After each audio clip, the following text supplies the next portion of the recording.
How would you like to experience the thrill of never being held accountable for your actions? You could crush people like ants without consequence, or tear off their heads or limbs as you please. Believe me, such a life is but one small step away. What point is he trying to make? Freedom? But the freedom to kill?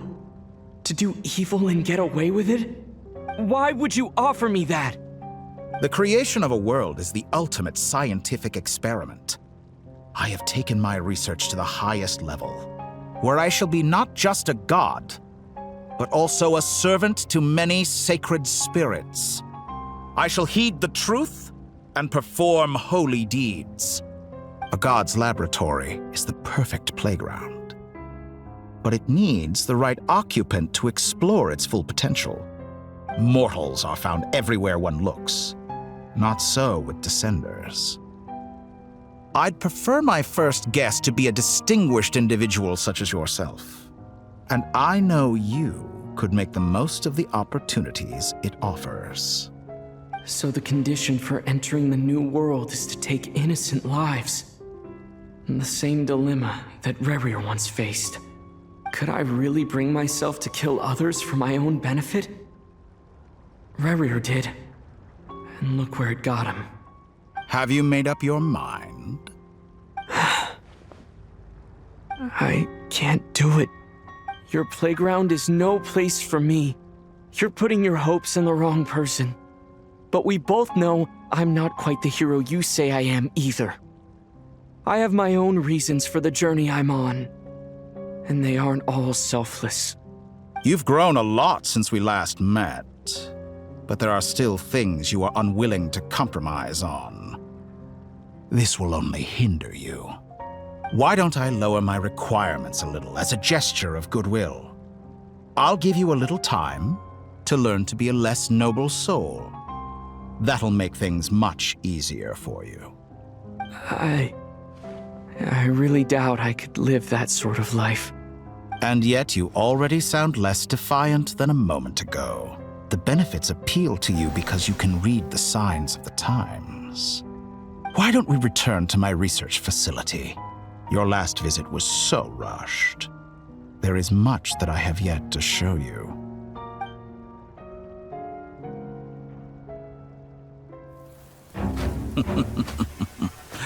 Now to that question, Heroes don't attack from behind. Guess I'm no hero. This is most disappointing.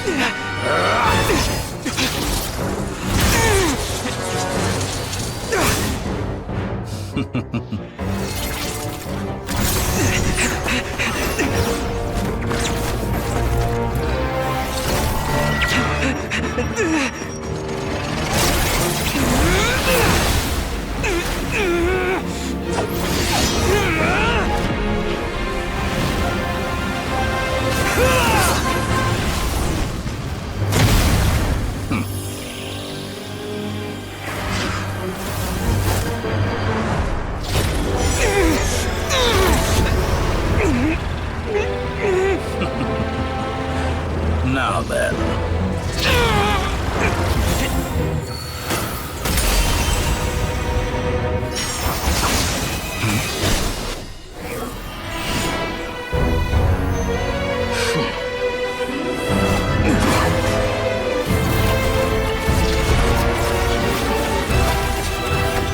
A new face. Interesting.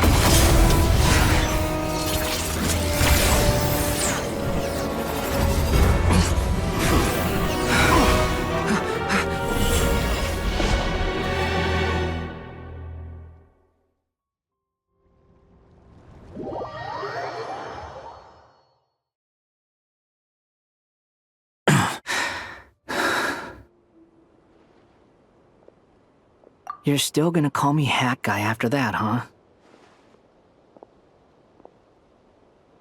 I didn't see anyone else in there who needed saving.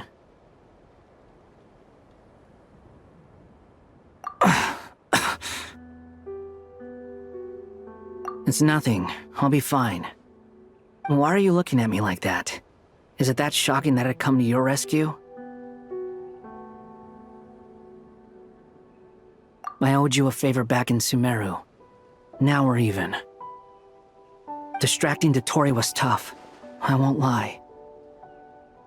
He's not gonna fall for the same trick twice. That was my one shot. I'd hoped to use it to take him out. Ugh.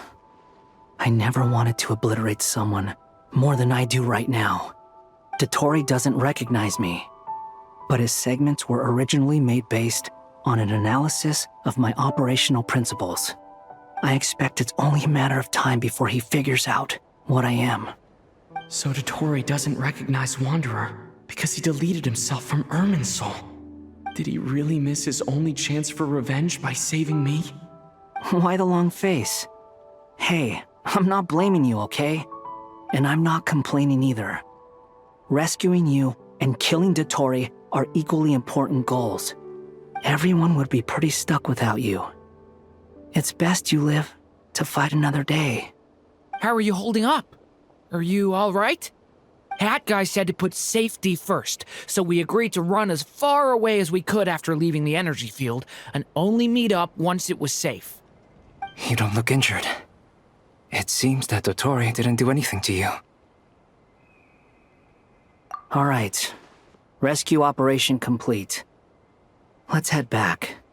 There's a lot more work to be done before this is over.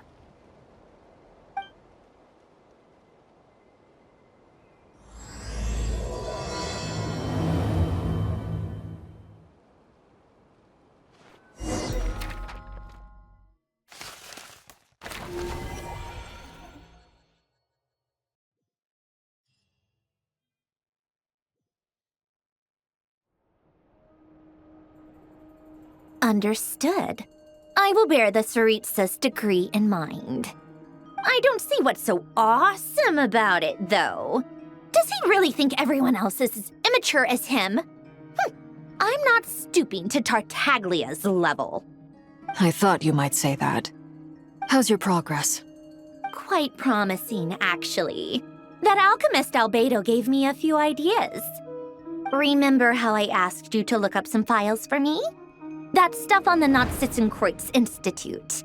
René de Petrichor and Jakob Ingold. Alain Guillotin despised René's theories and methods, but he never managed to come up with better alternatives either. So I adopted some of René's ideas.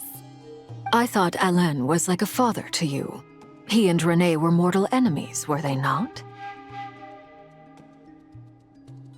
And what would you say if Lenny and his friends one day learned something useful from someone you utterly detested? I would applaud them for it. That would mean that they have surpassed me. For all we know, Alain Guillotin might have thought the same thing. Not that it matters, though. He's dead, and I'm alive. So it's my call to make. Once you die, it doesn't matter how great you were in life. Only the living get to decide what happens next. Hey, come on out. They're back. Huh?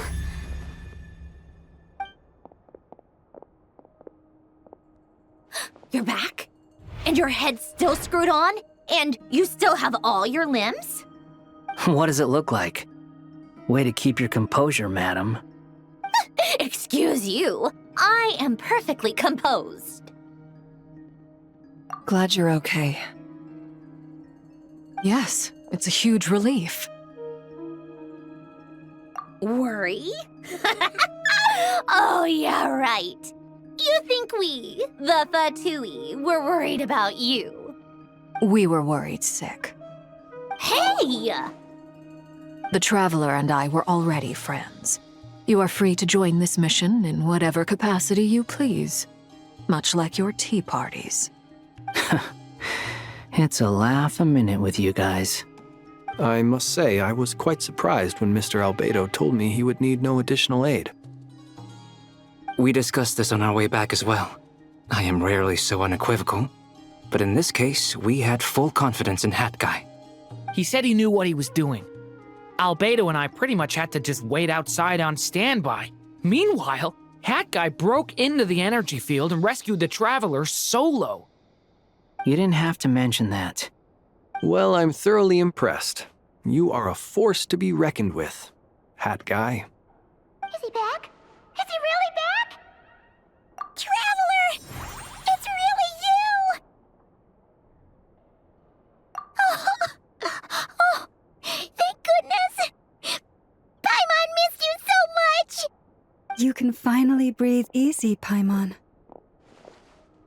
It's great to have you back in one piece! Oh, Paimon's been having nightmares the whole time you were gone! Look at them.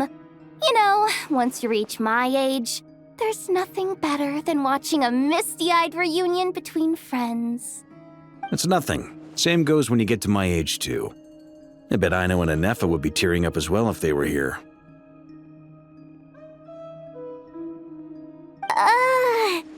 Varka, I'm not sure Anefa can cry. Oh, yeah, good point. Hey, your eyes are looking a little red and puffy. Come here, let's hug it out. What? Ew, no! No, thank you. You're not my dad, okay? Knock it off! Everyone, I'm sorry for all the trouble I caused you. But the silver lining is, I didn't come away from this ordeal empty-handed. While I was being held captive, I learned a lot about Dottoro's current capabilities, and what he plans to do with them. Allow me to explain.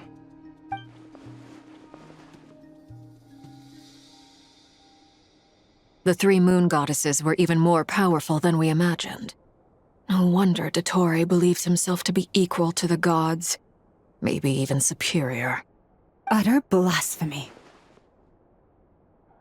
While everyone was gone, Nefer and I made an interesting discovery, and I believe Miss Sandrone has something to share too. Ma'am, perhaps you could do the honors?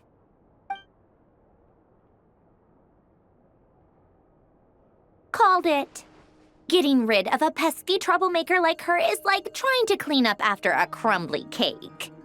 It always comes back to haunt you. Our next step is to find a way to bring her back. A place where time flows backwards, with no destination in sight.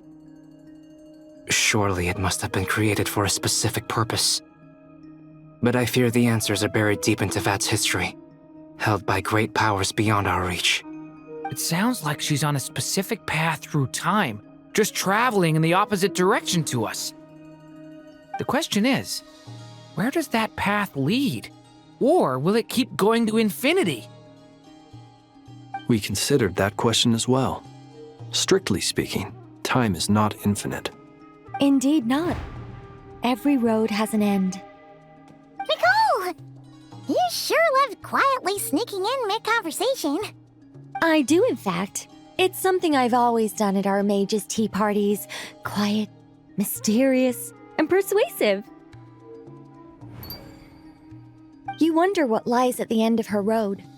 Well, just as the world has a beginning and an end, so too does time. And so, the end of the road is the moment that Tevat was born. But where Miss Columbina will end up along this road, that depends on where this particular river of reverse time began. What about the original moons and the moon goddesses? Do they have a beginning too? All things do. In the beginning, no moons adorned the sky. It was the Dragon King Nibelung who raised the three moons into the heavens, and thus were the moon goddesses born. They were shadows of the planet, born to wield Nibelung's authority and oversee the world on his behalf. They were extensions of his will, manifestations of his majesty. But then one day, they disappeared just as suddenly as they had once been brought into being. Nobody knew where they had gone.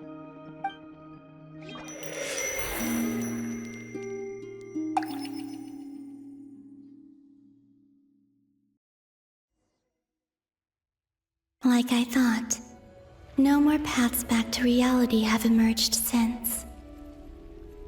But how can I be sure that I'm going the right way without scenes from reality to keep me on track?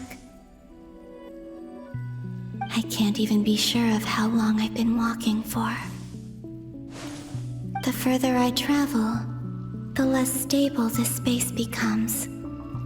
There are even moments where I can sense something that feels like abyssal energy.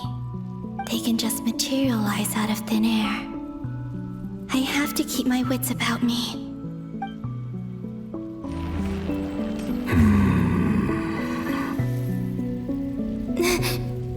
Is that the Ray here of Solnari? I can't believe he survived. How did he do it?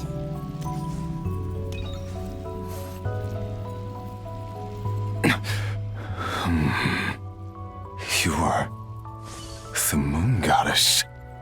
But how? Please, there's no need. I'm not interested in fighting anymore. I find that a little difficult to believe. Yeah. Honestly, so do I. The way you used my own power against me was... It was a brilliant strategy. And then, in the final moment before I was thrown into this space, I got to see an old friend. Mr. Dainsleif. Right. It was so long ago now. But we were friends once. When I first got here, I was filled with hatred, remorse, and rage. How I cursed and devoured. I tore everything here apart. I was consumed by the desire to leave this place and have my vengeance. But to no avail. This is a place with no exit. This is the second time I've entered this space. Though I have no memory of the first. I was torn to shreds the moment I entered. But this time I survived. It must be partly because of this new body. And partly because of all the Kuvaki I absorbed in Krai. Are you the source of the abyssal power in here? Not all of it. Some is from when I first arrived here and tried to destroy everything. But there was already a degree of abyssal power here before I entered. And like a venomous snake baking in the merciless sun, it tried to slither into my shadow. Tried to? So, you rejected it? Yes. Because after that, the world suddenly became silent for a moment. What do you mean? The voices in my head, they were gone. And then I saw her. Her? Thelindis. My former lover. Never mentioned that she saw a memory of Thelindis leaping into the moon's reflection. More precisely, I saw her afterimage. I'm sure the real her is long gone. She was just an ordinary Conrian. She couldn't have survived here for very long. Anyway, why have you come here? Didn't you know it was a dead end? If I hadn't escaped through the moon gate, my friends would have been in far greater danger. Oh, I see. Because of your power. The power of a moon goddess. What? You'd like to know how I know, wouldn't you? The one who resurrected me said so. I could hear a deep lust for power in his voice. Do you mean... Dottore? Dottore. So that's what he's called. He'd been collecting fragments of my body for a long time. All so that he could resurrect me at the moment of his choosing. I had no interest in his research. But being as corroded by the abyss as I was, we were aligned as far as hunting the moons and recovering my strength were concerned. So that's why the Wild Hunt suddenly became so active in Krai. When I left the Fatui in my weakened state, Dottore must have felt that his time had come. Moon Goddess, could I ask a favor of you? What? I know this is a lot to ask, especially from someone who tried to kill you. If you refuse, I won't fight it. But this is the only thing I desire now. Nothing else matters. What do you want? I'd like you to take a message to Thalindis for me. Thalindis? But... Yes, she's dead. But like I said, I saw her afterimage. I can sense that some part of her soul remains here. Far, far ahead. why don't you go and speak to her yourself? I can't. I don't know why, but I can't move freely in this space as you can. All I can see is a glimpse of her walking away. Just like the moment when I last saw her in life. In return, I will clear these abyssal obstacles for you. No, not in return. I'll clear them for you. Whether you want to help me or not. It feels like something I ought to do. Why? Yeah. Why, indeed. I've been asking myself that question a lot recently. Why did I do the things I did? I'm tired of it all. Tired of the person I became. People used me. And then I turned around and started using others. I hurt a lot of people. I think I grew tired of it long ago. But I wouldn't admit it to myself. And ultimately, that's how I ended up here. What do you wish to tell her? All of it. My past. My mistakes. Everything that happened after we were separated. Is it okay if I give her the abridged version? Yeah, I'm sure there's plenty you can skip over. Just tell her the important parts. Whatever you think that means. Like the part where you relentlessly tried to kill us? It's up to you. Love demands honesty. But my relationship with Thalindis was built on lies. We hid too much from each other. But after living my whole life in the shadows, I don't want to hide anything anymore. I will do my best.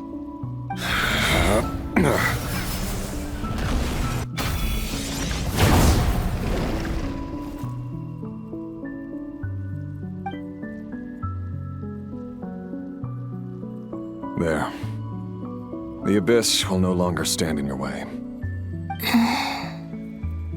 Even though Mr. Dainsliff felt he had to fight you, I think he still regarded you as a friend. Dane? He said that you betrayed him, but he also felt great remorse at never having understood what you were truly going through. Why tell me this? Because if he'd known that someone could take a message to you, I believe that's what he would have said. Thank you. It means a lot. I know this will sound strange coming from me, but don't die, Moon Goddess. I can tell that you're determined to get out of here.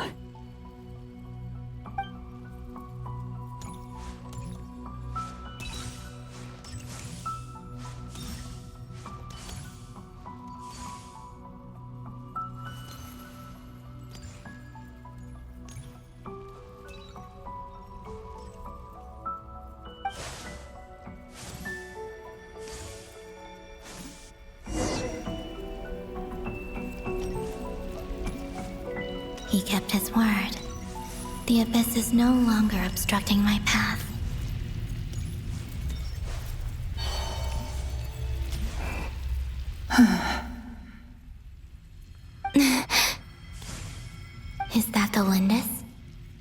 She wasn't far off at all. And yet, they can never meet. Hello, Miss Delindis. Who are you? How do you know my name? I've never seen anyone else here before. You can call me Columbina. I promised Rerir that I'd bring a message to you. Rerir? My Rerir? Is he well? He's doing better than he was. Better than he was, huh? Sounds like he's had a pretty rough time. Others have had a rough time on his account too. In many cases, their time ran out because of him.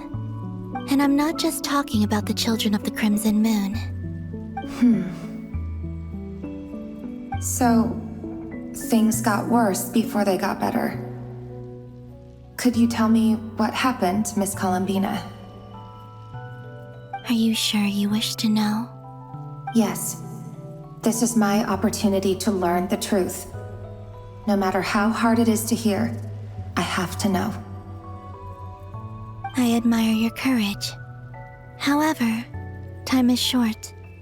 I cannot stay here for long.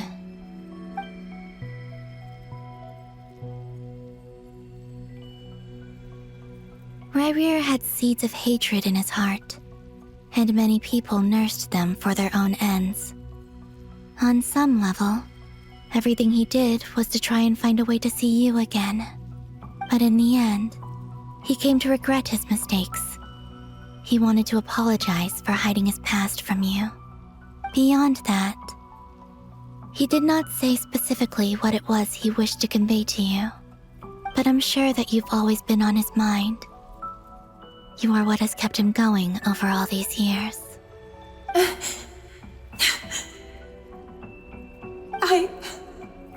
I'm sorry, Miss Columbina. This is so upsetting. I'm not sure how to put my feelings into words. It's all right. I understand. Well, that's everything from me. So, I guess I'll be... Wait. One moment. Time flows backwards here. The road ahead only leads further and further into the past. I know.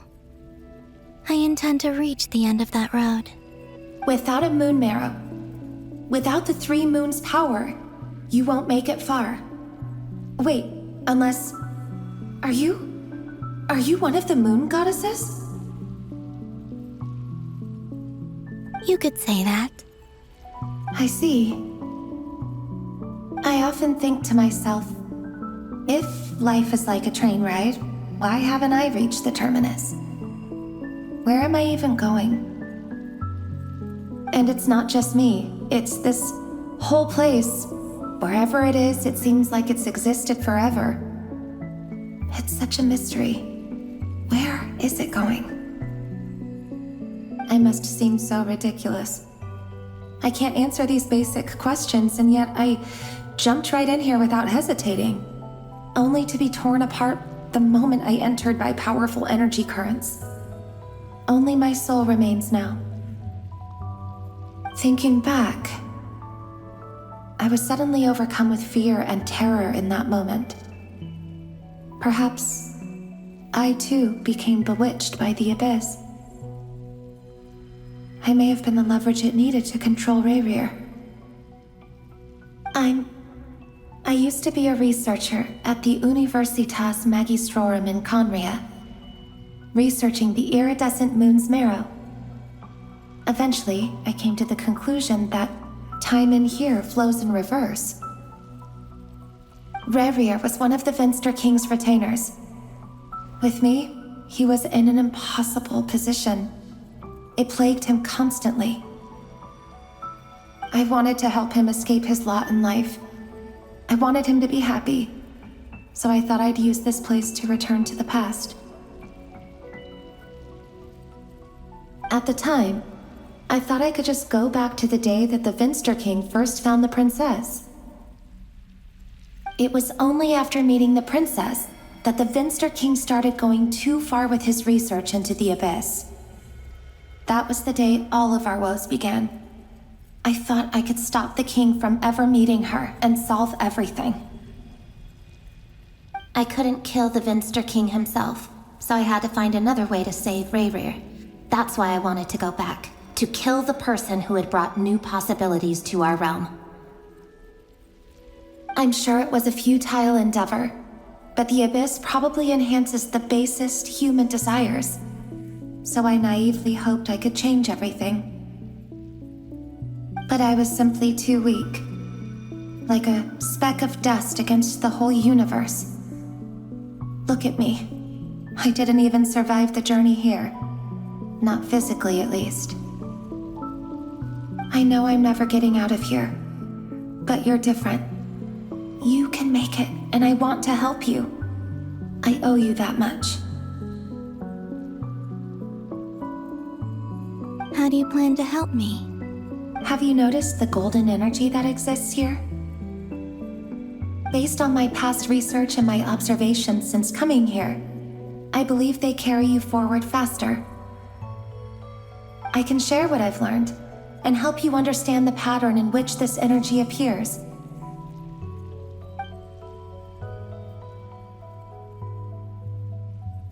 I think you just might...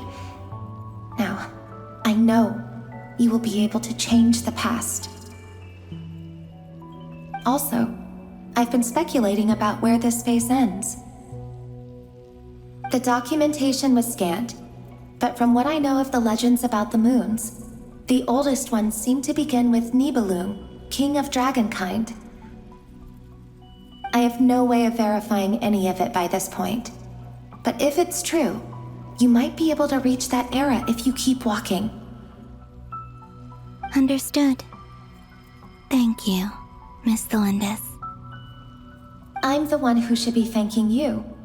If you hadn't entered this realm of everlasting death, what use would my deductions be?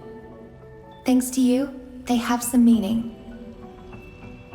About Rayrir, I'm so sorry. For everything. It wasn't your fault. That's not true. Because we both feared bringing trouble upon each other, neither of us ever told the truth. And that dishonesty sealed our fates. But enough about that. I wish you a safe journey, Miss Columbina.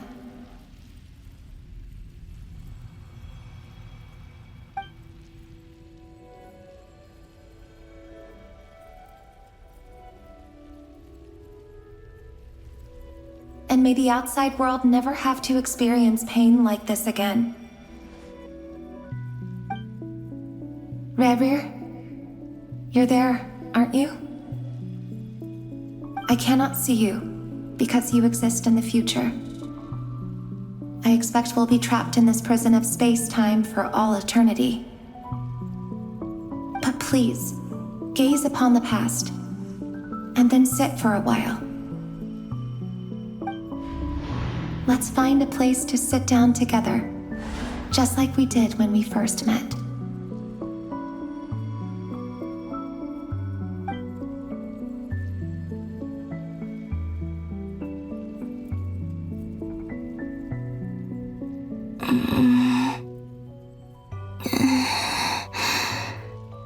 How long have I been walking?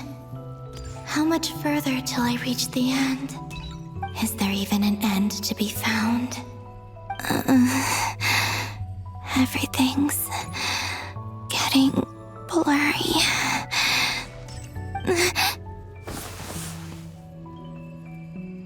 Huh?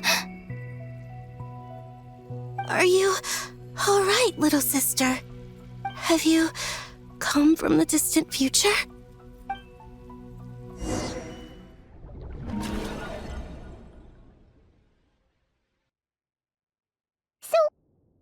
Exactly did the moons just disappear? Shouldn't it be a little harder to get rid of major creations like moons? The world is a vast and ancient place. On a certain scale, all life lasts for but a fleeting moment. Miss Nicole explained that the moon goddesses likely perished in the War of Funerary Flame. The moons themselves were also destroyed at that time, save for the Frost Moon, from which a new moon goddess was later born. Am I missing something then? 'Cause the stories say that the moon goddesses were born on the moon, but doesn't Columbina say she was born in Krai? Huh, you're right! Why do their birthplaces differ? What's the difference between the two generations of moon goddesses? Also, remember what Sandrone said? Her scans detected 4 moons. In other words, 4 moon marrows. Technically, the result of the scan means that 4 moon marrows were detected and positively identified as moons in that moment. In other words, this piece of information alone isn't enough for us to know how Miss Columbina is doing right now. Yep, we have no way of staying up to date on whether she's dead or alive. She's on her own for now. But at least she's trying her best to get back to us. Yeah. She's a tough cookie. And a sore loser, too. We have to trust that she'll find a way. Because we really need her power. As much as it pains me to say it, we've got no chance of beating Dottore in a straight-up fight. He's much too powerful. It wouldn't even be close. That maniac is going to devour everything in his path until he reaches us. We need to find someone or something that can stop him before he does anything worse. I'll be frank. Our only hope of defeating this false god is with a real moon goddess on our side. I'm not just saying this because Columbina's a friend and I want her back safe and sound. It's just the truth. And I know that even she was no match for him when he attacked, but I don't have a better solution. We're not giving up on saving her, whether she can defeat Dottore or not. Right. Don't worry, Miss Sandrone.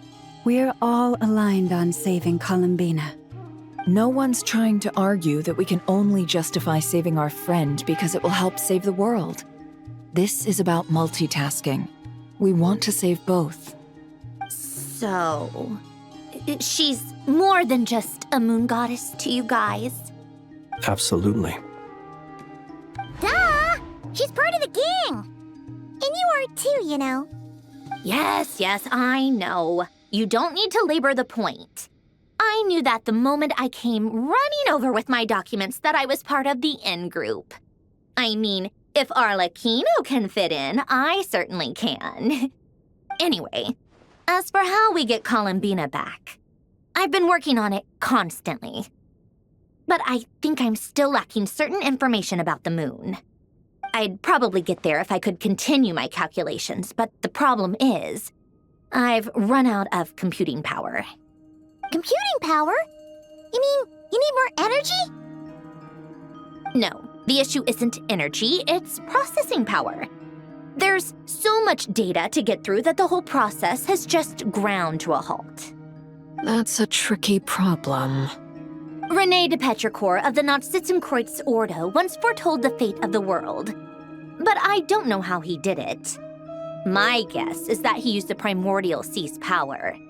However, that won't work for me. His methodology was vastly different from my own. What's worse, they're incompatible. And to top it all off, we can't even leave Krai. Ugh, this is so annoying. If I'd known we'd run into a bottleneck like this. Well, no, the design bureau's a bust as well. Curse that Dottore! Couldn't have made this harder for me if he tried.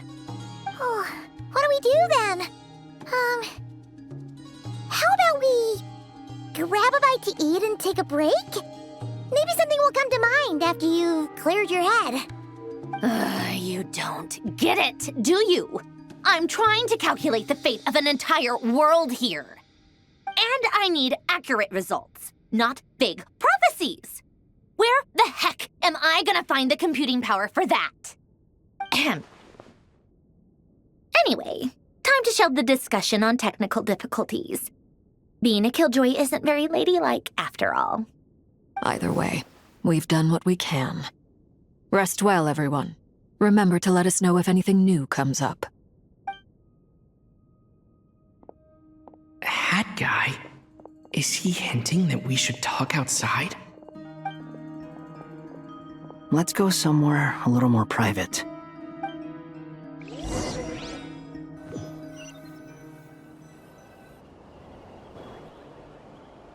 You know that Dory went back to Sumeru, right? Yeah, she mentioned she was planning to head back. Things aren't looking good for Krai. She's gone to spread the word so that Sumeru has a chance to prepare for the worst. From what I know of Dottore, there are two possible reasons why he hasn't made a move yet. One is that he's still working through some kinks in his new powers. The other is, he wants to see how we're going to react. He'll easily devour everything eventually, so I guess he's in no rush to make it happen. The first false god he made was me. Now it's his turn. Even though my records were erased from Irminsul, Dottore's ideas haven't changed one bit. He once told me that becoming a god was like turning yourself into a hungry wolf or giant serpent to devour the moon. Clearly, he began studying the moon goddess's powers long before he even tried making a god. He's always wanted to get his greedy hands on divine authority one way or another. And in the end, he devoured the moon where I failed. In the desert of Sumeru, there is a chessboard built by King Deshret, also known as Al-Ahmar. I don't know if it was a real game, or if he was just trying to challenge his servants and citizens in some way. But creating games and setting rules, gods do that as a matter of course. That's the kind of power Dottore craves. Now he has the Trilunar Authority. His power is leagues beyond the common people. I don't think there's any point in other nations rushing to the front line. They're better off focusing on defense and hoping they can fend off any threats that spill out from Krai. Either way, Dory will inform Lesser Lord Kusanali, and she will contact the other gods in turn. The Seven will have some recourse available. If nothing else, their protection should keep the rest of the world from descending into chaos as quickly as Krai has. So on the bright side, even if Krai is doomed, your friends in other nations won't be in any immediate peril. That's good to know. But I'm not ready to give up on Krai yet. There's a word for people who refuse to let anything go. It's called being greedy. Maybe it sounds greedy to you, and probably naive too. But whatever you call it, that's what gives me the determination to keep fighting. Battles are fleeting, but the will to fight is a long-term commitment. Give up for even a moment, and your resolve will shatter. Why do you always feel the need to do the right thing? No one is born to be a savior. I mean, who's gonna criticize you if you fail or give up? Don't take this the wrong way, but Dottore said something similar to me. I guess the Fatui attracts people who don't believe in saviors. Not necessarily. It's less about belief for me. I just want to know how determined you really are. After all, I don't owe anything to anyone else here. Only you. You look kinda worried. If your arch-nemesis was about to achieve their ultimate goal, I think you might feel a little worried too. That's true. Dottore is about to become an omniscient, omnipotent deity. That's gotta be a bitter pill to swallow. Still, you're calmer than I expected. Obviously. I have to admit that my past self was a reckless fool who misunderstood not only the point of revenge, but how to achieve it. And as much as I want my vengeance, I know I'm not gonna get it by acting alone. If the world's taught me anything, it's to think before I act. Too bad it never taught me any other virtues, though. So, I am going to destroy Dottore, no matter what it takes.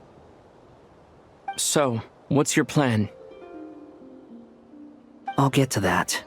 First, tell me, what do you think of Sandrone? Just like Paimon said, she's a friend, part of the gang. How much do you trust her? This is a serious question. Think carefully before you answer.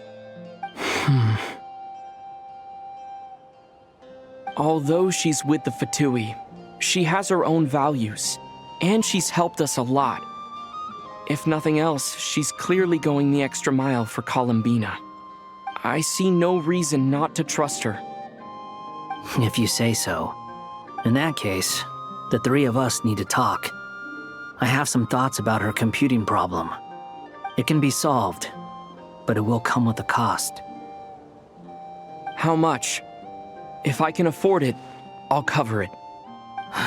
Sometimes your heroism really backs me into a corner. You know that? Come on, let's go talk to her.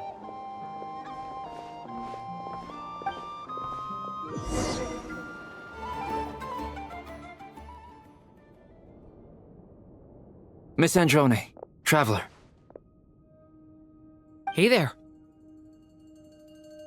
Paimon's here too!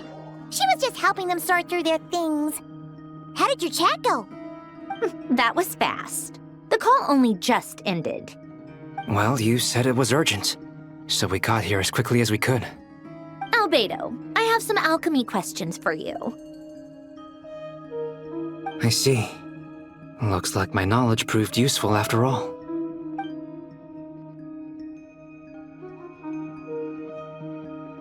If I might ask, what is the end goal for the modified formula you'll be using? I needed to predict the future of the entire world. But I've run into some teething issues since trying to implement Renee's theory of the 4 Orthants. I see.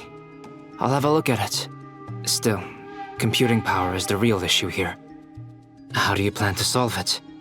About that, it's been sorted. Oh, with the Traveler's help? Actually, you're not wrong. He found the person with the solution. Was it Hat Guy? Yeah, it was him. Wow! Go Hat Guy! Seems like all that time studying at the academia is paying off big time. But where is he? Wasn't he the one who asked Albedo and I to come here? Come with me.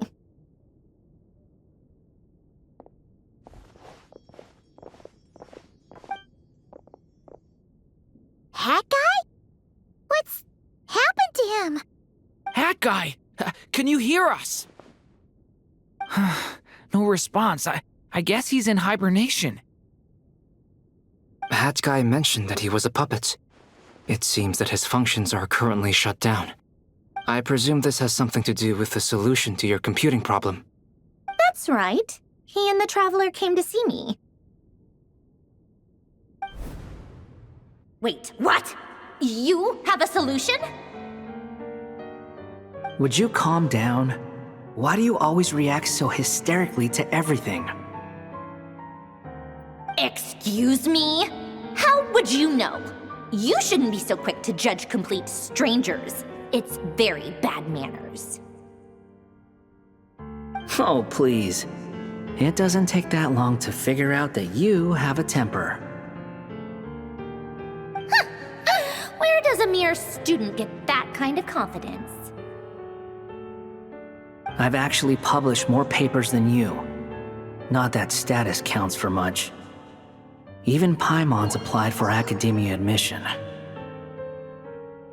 Huh? Are you serious? See? This is why I can't be bothered to explain myself. She recognizes no one's skills but her own. Okay, fine. I'll hear you out. So, tell me, how do you propose to solve my computing power problem? This world itself is constantly processing all kinds of information. If it's the world's future you're trying to calculate, you need a processing device that's designed to cope with that volume. Easier said than done. Only Irminsul can handle that kind of... Is that what you're suggesting? But surely we can't just plug my formula directly into the ley lines. You should be able to tell that I'm not human, right? Yeah, I noticed. The technology, though, seems pretty ancient. Very different from Fontaine's. It's a completely different system. Conrian, to be precise. I'm what they would have called a puppet. Puppets need an energy source and processing power. The artisans who built them sought out the materials most suited for that purpose. You? Do you mean... The Traveler and I have talked it over. He's willing to vouch for you. So, I'll allow you to borrow my core for your calculations. It was built using wood from a silver white tree, which makes it a small part of Irminsul. Conrian technology and Irminsul wood. Who in the world could have built you? Are you sure about this? A puppet without its core will cease functioning completely. And if it's left in that state for too long, it might not recover. You could die if you do this. You do realize that, don't you? I can put 2 and 2 together, yes. No need to rub it in. I won't lie to you. This has never been done before. I cannot guarantee your safety. Doesn't matter. I'm prepared for the worst. Did you two actually talk this through? Is he... Are we really considering this? Yes, we discussed it. The bottom line is, he trusts me, and I trust you. Let's give it a shot, shall we? Honestly, I have no clue where this kid even came from. But for whatever reason, he lent me his core to use in my formula. I'm very close to finishing my calculations now, and the core is currently in use. So I'm sorry, but I can only show you a sketch right now. This is what the core looks like. A silver white branch. It certainly matches the legends told about Irminsul. Is Hat Guy gonna be okay? He's not gonna die, right? Right? In theory, he should be fine. As long as we put his core back in time. Beyond that, all I can say is that I'll try my best to avoid risk and make sure the core doesn't sustain any damage.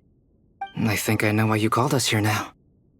Someone needs to watch over his body and make sure it's protected until the process completes. Correct. He said that the only ones he trusts here are you two, and the Traveler. And the Traveler will have other work to do. He will have our undivided attention. Aw, Hat Guy. On a more positive note, things are progressing steadily on my end. I'll call everyone in for a meeting once the results are out.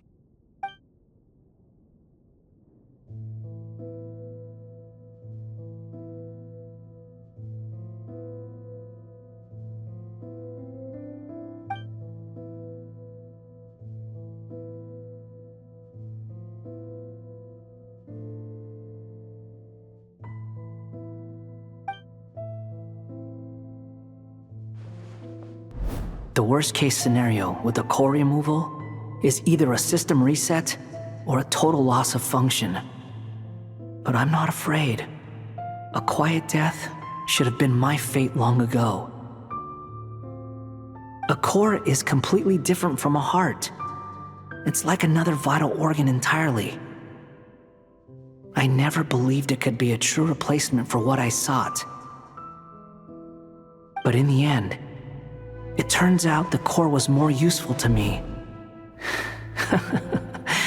Pretty funny when you think about it.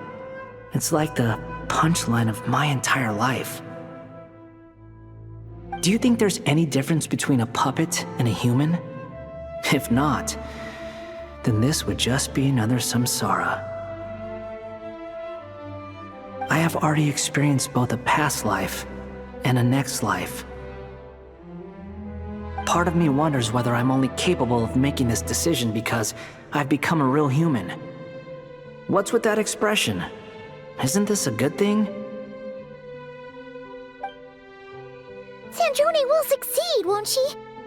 She has to. She will. We all have to persevere until this is over. That's right. And I'll protect you all until a moment of victory arrives.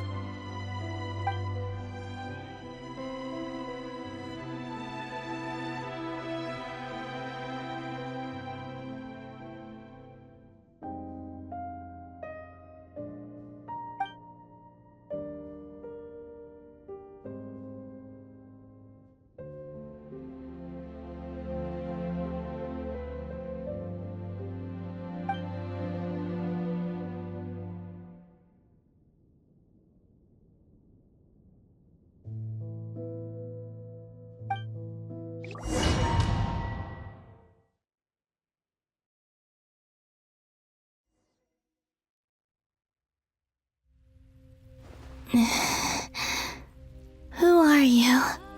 Call me Sonnet. You have the same power as Canon. Sonnet. So, you're the goddess of the iridescent moon? Oh, goodness! You recognize me? Well then, what's your name? Columbina. Columbina Hyposelenia. Hyposelenia? What a lovely name. Did you choose it yourself? It was a joint effort between me and my friends. Friends? You mean your friends in the heavens? Huh? Oh, sorry. You must be exhausted. I apologize. Hang in there. Let me introduce you to my older sisters. Do you mean the other two moon goddesses? Arya and Canon? Wow, you sure know a lot. Hey, does that mean that our story goes on into the future? Oh, I guess that wasn't the best question to ask. It's all right. We were prepared for that possibility. You could say we were too prepared. I can't even remember how long my sisters and I have been here by this point. When did you get here? How long has it been? I can't say for sure, but it feels like it's been forever. I see. Are you feeling all right? You look a little unwell. I can hold out a while longer. We don't have far to go. The place where my sisters and I are based is just up ahead. Don't worry, they're both really nice. I'll introduce you.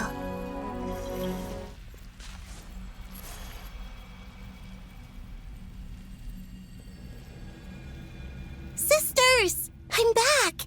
And look who I've brought with me.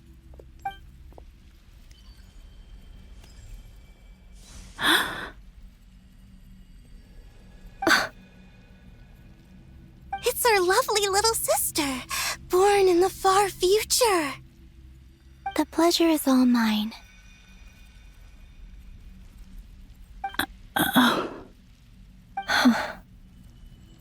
Allow me to introduce you to Columbina Hyposelenia.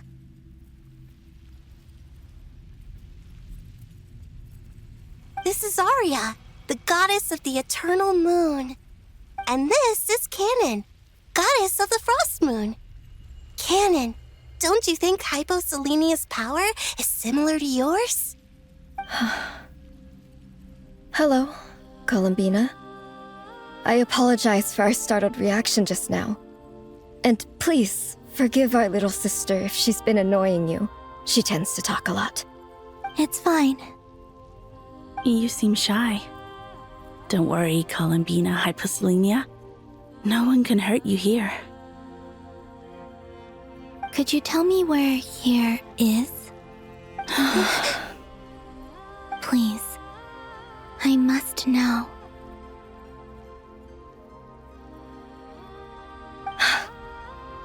My dear sister, this is where Tevat's original ruler, the Dragon King Nibelung, imprisoned the moon goddesses.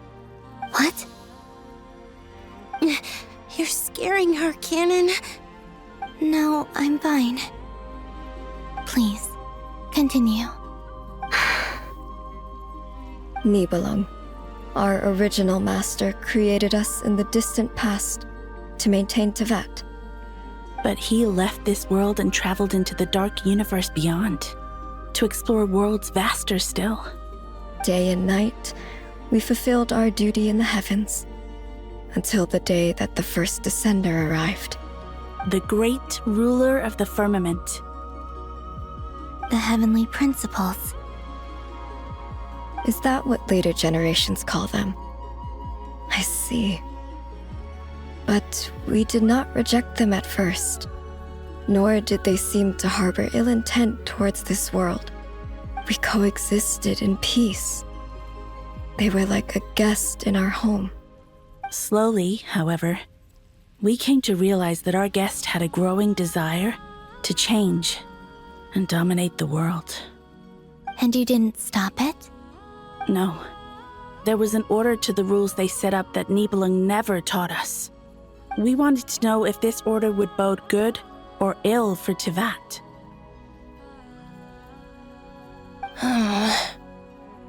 All right. Canon and I wanted to know. Sonnet was against it from the outset.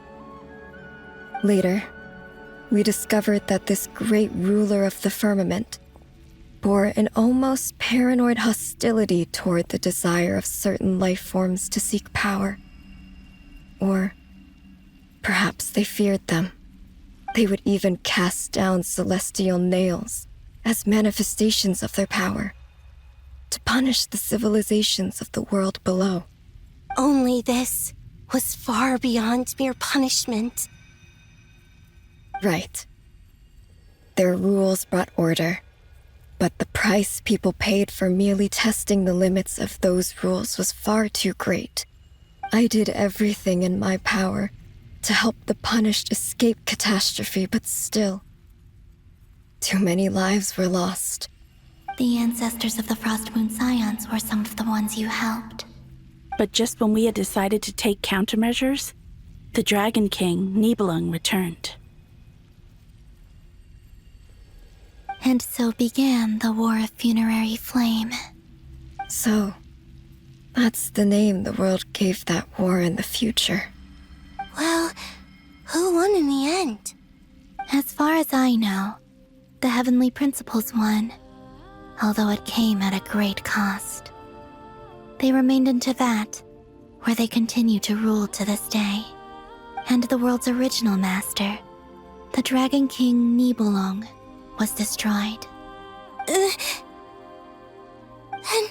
what of the moons?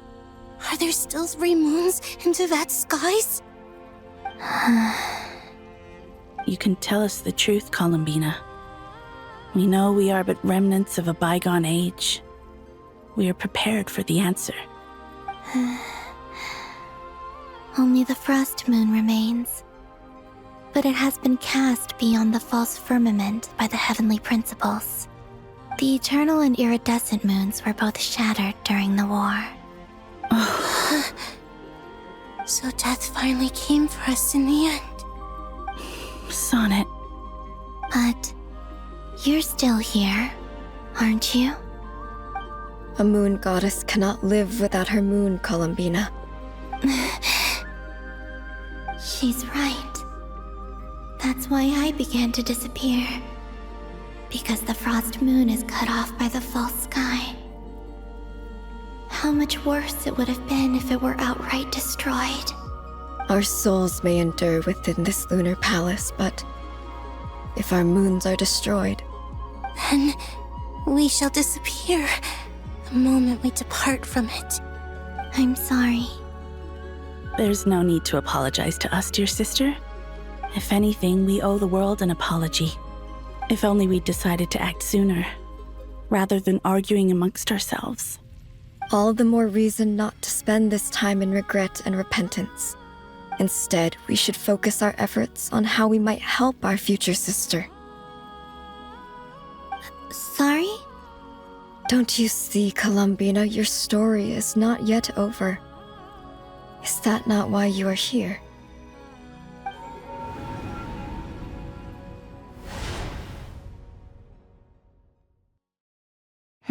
It's done. Initiate numerological array.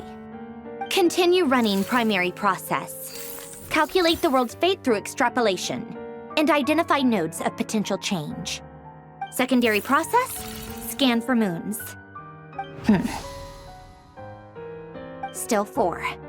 The number of moon marrows hasn't changed. Wait, let me think. Is it possible that there's something I've been misunderstanding about the moons all along? Variables. Variables in the world. I know where potential variables within the world come from. So what about the moons? Are there any variables there? Like their life or death, for instance. What if being alive or dead makes no difference to a moon? But that's so strange. Even immortal gods can die. Why would the moons alone be? Wait! I've got it! If alive or dead is considered a variable, we might have had this wrong the whole time. No one ever said that a moon marrow equals a living moon. We just made that assumption ourselves. Initiate secondary process. Scan again. This time filtering out interfering perimeter, moon marrow. I don't care if they're natural or artificial. Get them out of my search results! Why? It says 3 moons still exist in Teyvat, even after excluding the moon marrows. But we know for a fact that 2 of them are dead. Redo the scan. Narrow the results to living moons and real moons. No, scrap that. Narrow it down to moons that have lunar authority and remain alive. Why? Why is it still 3?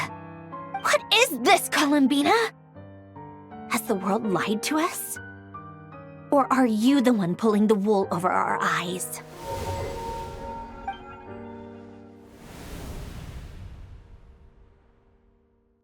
So, you think that the moon's reflection might be where Nibelung imprisoned the 3 moon sisters?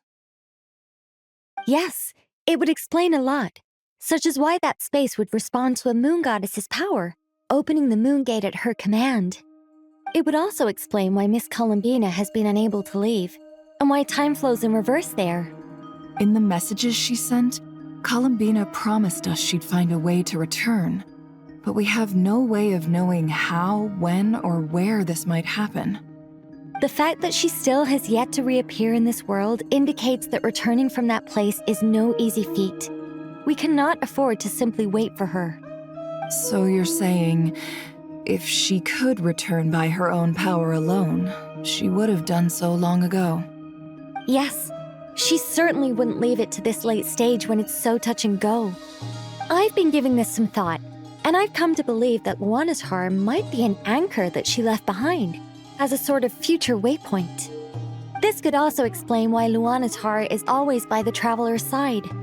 Sounds like a plausible theory. If that's the case, there must be some criteria we need to fulfill to allow Columbina to return to the present. The question is, what could they be?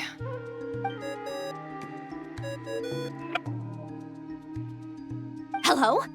Listen up! This is extremely important!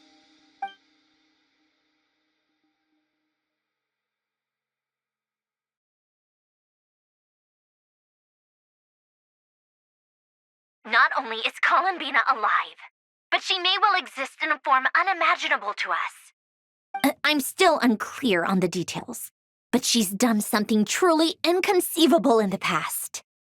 And the clue to what she's done lies in the moon and Teyvat sky. Truly amazing.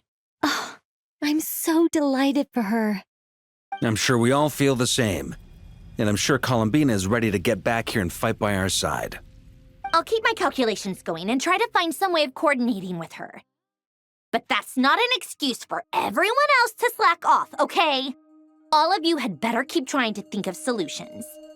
How can the dead moon still live? And Luanatar...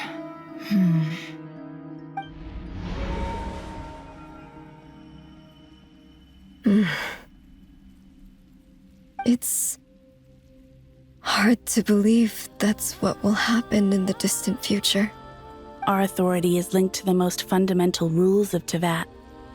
I suppose it's no wonder that many would covet that power. I didn't realize that when you said friends, you meant people who live down in Teyvat. That's so lovely. I always wanted to go down there and have some fun. Have you ever tried leaving this prison? Of course. Between us, we've tried everything. But no matter where we go, this space will eventually bring us back here. It's like the center of a whirlpool. Everything ultimately converges here, at the moment when Nibelung imprisoned us. In that case, have you tried using any of those pathways that connect this space to the real world? Sorry? What are those? They're passages through which you can make small-scale changes to reality by using Kuvaki. Or am I the only one who can use those passages? Because part of my soul remains in reality. Kuvaki. What is that? You don't know? It's a unique kind of elemental energy found only in Krai, the land from which the moons arose. Oh. Well, it's true that the moons first rose up from the part of Teyvat you say is called Krai. But there is no difference in the elemental energy between there and anywhere else. What? Could you show us some of this Kuvaki? Hyposelenia? Maybe if we see it, it'll make more sense. Okay.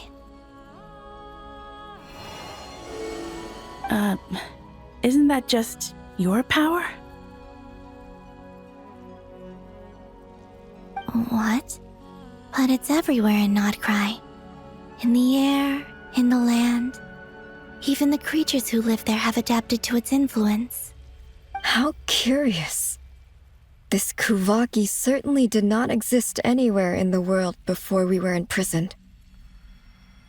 Let alone influence living creatures.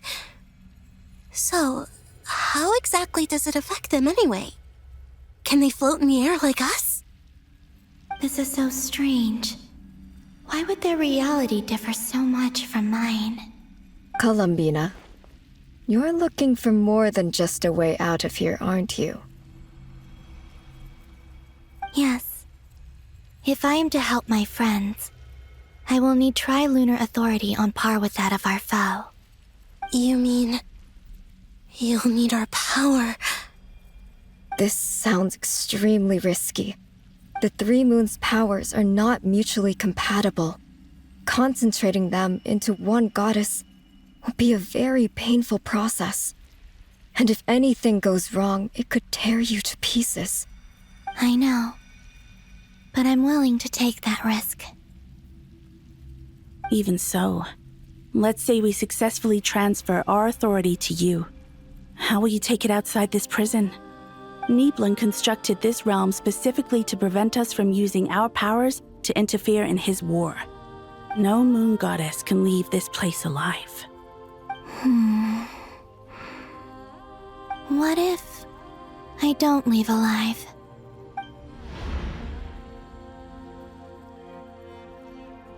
Where do we even start?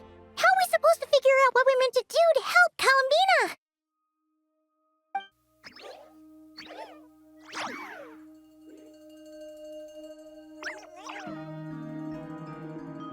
Columbina? What do you need from us? If she really got to the beginning of time in there. How do you think she'd leave us a message?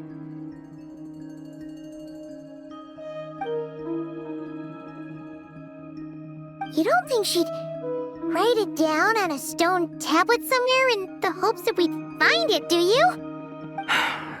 Seems unlikely. Columbina may not talk a lot, but she thinks deeply about issues like this. Let's review what we know. This is the Columbina who fought alongside us against the Rahir of Solnari, and with whom we celebrated Moon Prayer Night. She knows our personalities, our ways of doing things, even our unique strengths and abilities. So, if she wanted to tell us something from a long, long time ago, what would she do? Oh.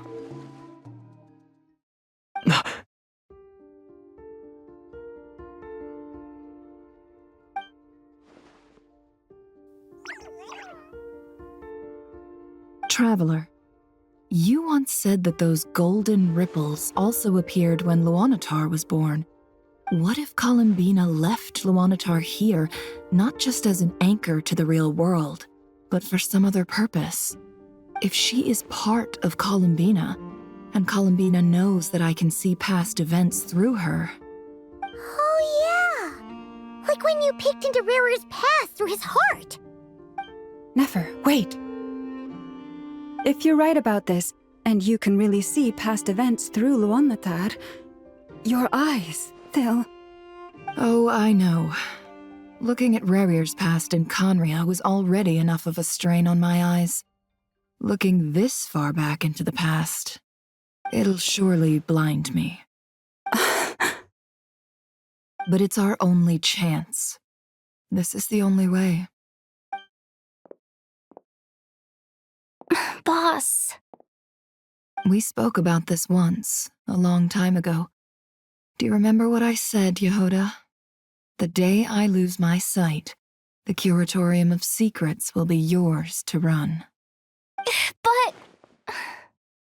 What's wrong? I'd be overjoyed if I were you. This day's come a lot earlier than either of us expected. I need to know you'll honor our agreement, Yehoda. Promise me. Yes, Boss Neff. I promise. Are you sure you don't want some time to think this through? What is there to think through? I should have gone blind after our battle with Rarir. Frankly, it's almost criminal that I got away with it for this long. Then at least let me take some precautions on your behalf. And if you really do lose your sight, I'll visit your office every day and make sure you're well looked after. Oh, please, anything but that. I was actually ready to go through with this. Are you trying to scare me into backing out? As if I could ever scare you. I'll assume you're just joking to calm your nerves. All right, enough chit-chat. Let's do this.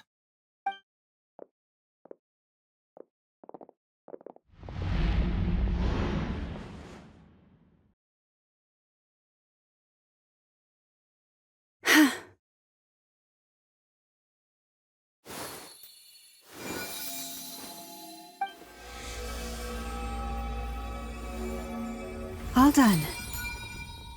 Good. Now give me some space.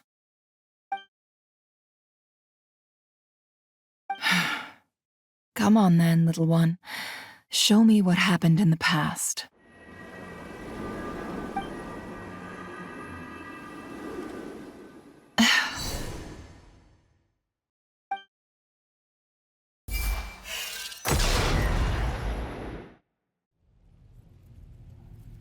Between the Trilunar Authority, Kuvaki, and the sole-surviving moon, the Frost Moon, I think I might know how to get back.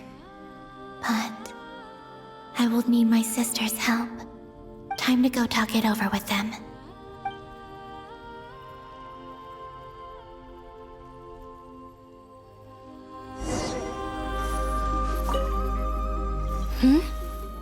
Have you decided what to do? I hope it's not too dangerous. You really scared me when you said that thing about not leaving here alive. Come on, let's go find the other two.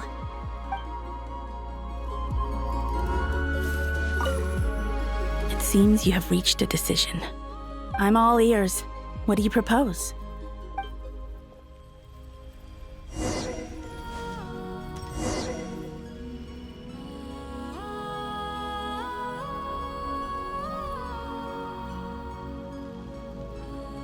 Have you figured it out, Columbina?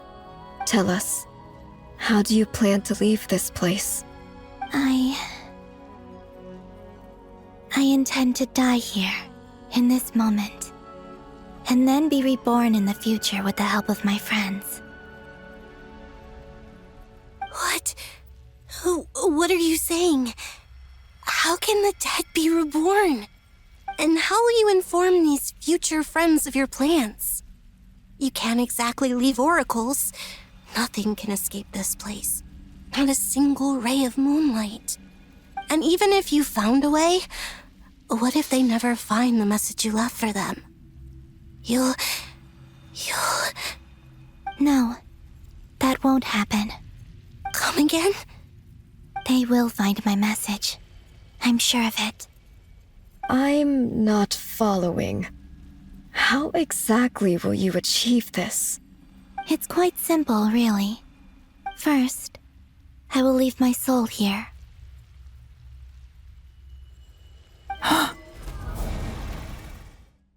I see it. Your soul? You mean you're a divinity? Yes. I once left a portion of my soul in the future. One so small that this prison barely noticed anything. In this very moment, she can resonate with my soul across time. When the time comes, I believe that she can serve as an anchor to pull my soul from here back to the future reality. Just as gravity connects the world to the moon. Exactly. In the future, where I came from, the moon has been cast beyond the false sky, but I can still feel that it is there. In a similar way, I can feel a connection to the soul fragment I left behind even now. My friends can use it to detect my presence. But how do you just leave your soul here? Is that even possible? On my way here, I met an ordinary mortal who entered this place long before I did. Her body is long gone, but her soul remains. And before that, I encountered an old enemy whose entire soul survives here intact, while the power that once corrupted his body has faded away. So, perhaps this space is specifically designed to imprison divinity and authority, but not the physical body. Still, even if your body can escape, would it not just be a lifeless husk without the soul inside? Wait, is that what you meant when you said you wouldn't leave alive? Yes. I shall turn my body into moonlight and pour it over Krai. That power shall protect the land and quietly blend into it, awaiting my soul's return in the future. However, I cannot do this on my strength alone. I would need your help to do this, so I'm humbly asking for your assistance. Oh, dear sister, you need not be so formal. As I said before, we are but remnants of a bygone age.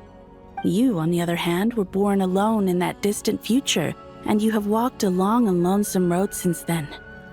How could I bear to let your story end here in this dungeon? Don't forget, we are your sisters, your family.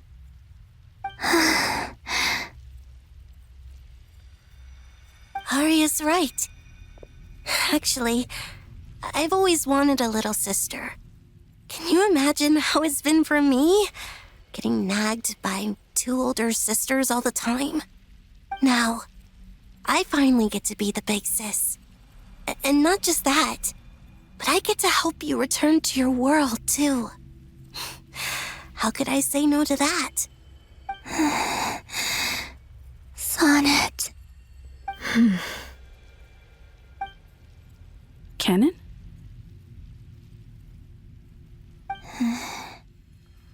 I'm sorry. I know this is a bold request. The Frost Moon is rightfully yours, and it remains intact. Oh, no, please, don't misunderstand me, Columbina.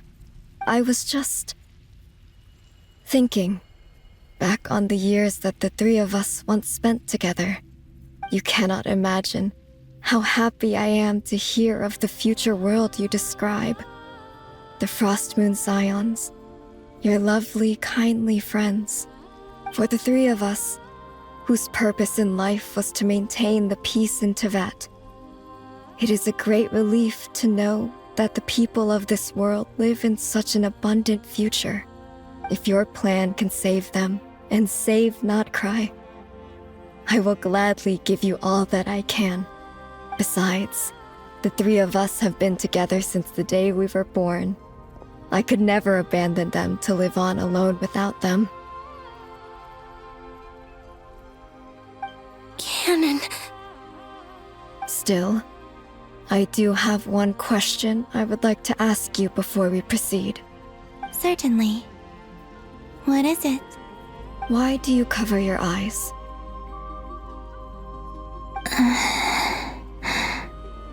Yeah, I was curious about that too. But it seemed personal, so I didn't want to intrude.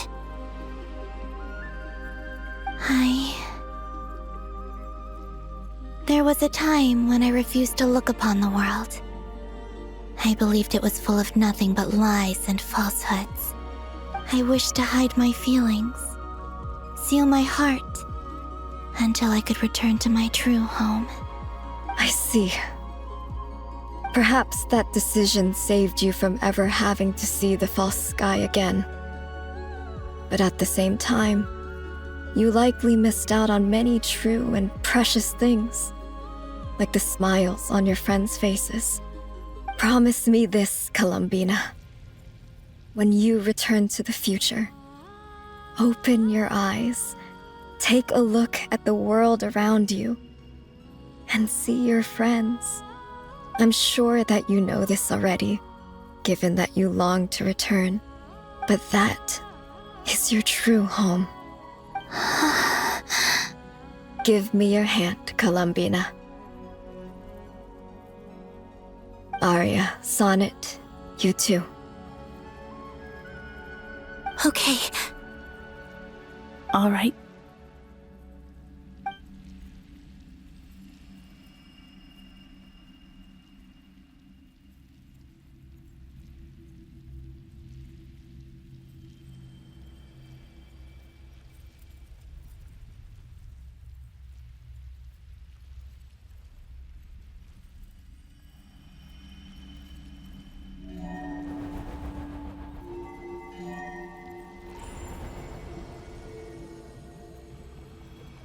We once were the song sung for eternity, but now it is you who must continue to sing.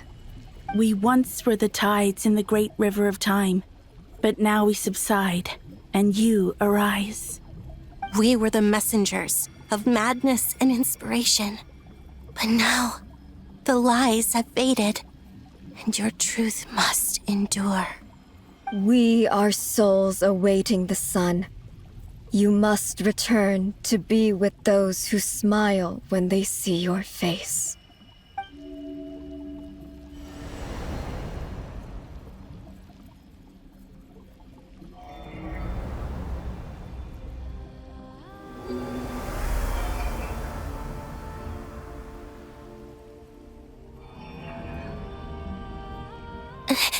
Is it done?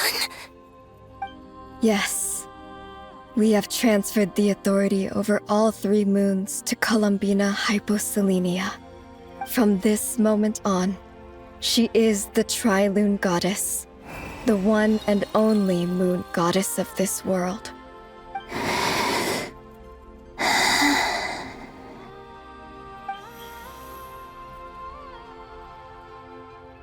Thank you. Thank you, my sisters. Now go, and do what you believe is right, Columbina Hyposelenia. Be aware that we cannot grant you the power of the three moons beyond these prison walls. The conflict that arose over their remains following our disappearance will still take place.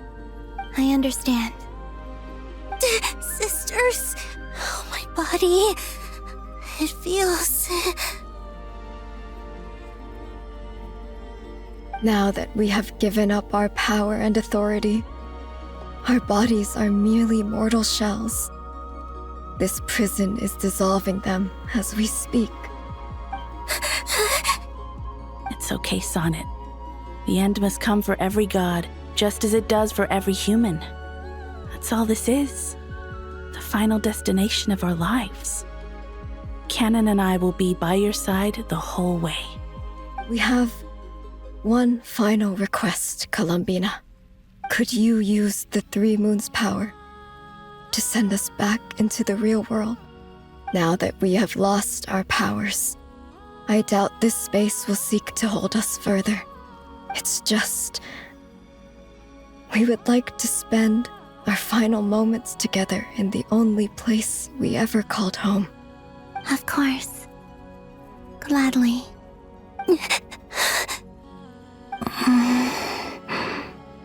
Sonnet.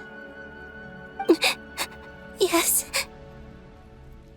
Don't... I wish I could tell her not to give in to the abyss. Not to be afraid. But is this really what I should say at this moment? Don't forget. I'm so glad to have a big sister like you.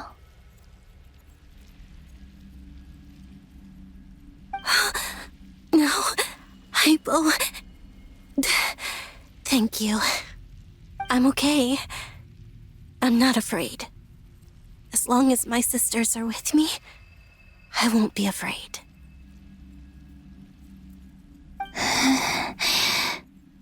It looks like this is goodbye, sisters. Goodbye, Columbina. Take care of this world in our stead. I will.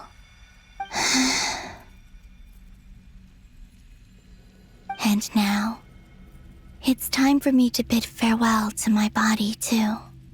May it become the moonlight that keeps Not Krai company through the long years ahead.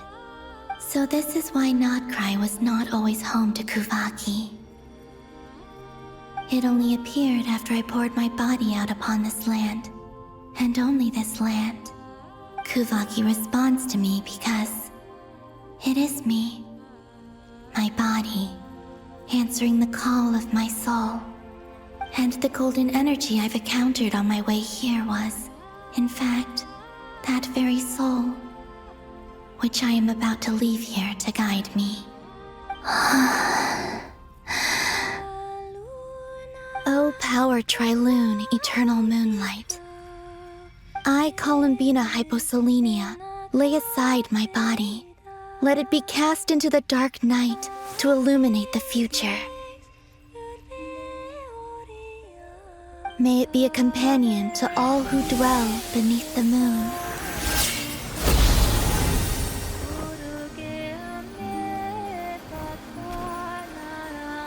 Until the time comes for me to return home.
even allowed to see that? Is anyone? Oh, can you still see? How many fingers am I holding up? I see 2 fingers, and a look of sheer terror on your face. Truly astounding, Miss Nefer. Your eyes have glimpsed the very ends of the world, and yet they remain as sharp as ever. Or is the credit for this miracle due to Miss Lauma? It seems that even time itself is no match for your medical skills. Surely you jest, Mr. Flins. I suspect we have Columbina to thank. She must have realized the immense toll that the ritual would take and purposely set aside some of her power in the past to protect Nefer's eyes when this moment arrived. There is always a great price to pay for witnessing the truth, but it seems that this time, Columbina has shouldered that burden on our behalf. She chose the perfect method of getting a message to us. Though her eyes were always shut, she was clearly so perceptive. She knows us well. She knew exactly how we would think and what we would try. Despite being separated by time and space, we're seeing the same possibilities and seizing the same opportunities. We still don't even know if she's okay right now. But as long as there's a chance we can do something, we'll fight to make it happen. We'll get you back somehow, Columbina.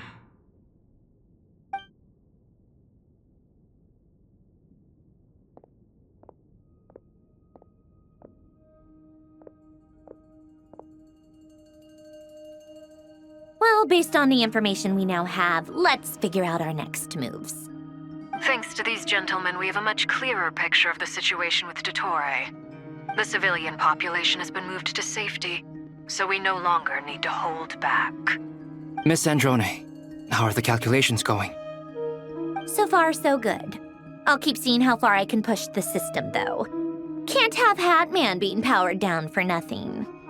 There's still a long road ahead. Where should we begin?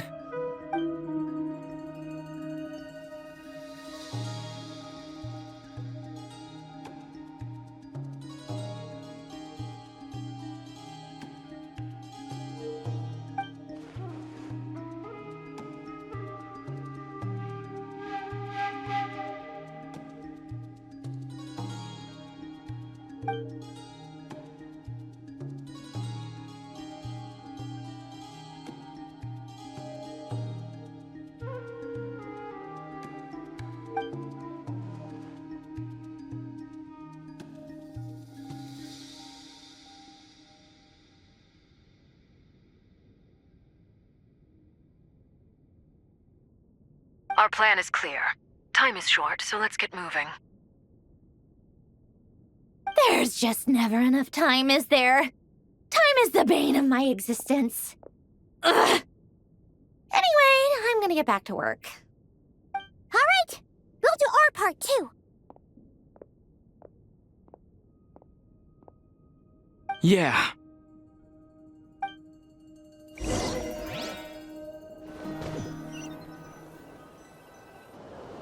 Albedo's theory says that elemental energy can dilute the light realm's power, but I'm no expert in building elemental defenses.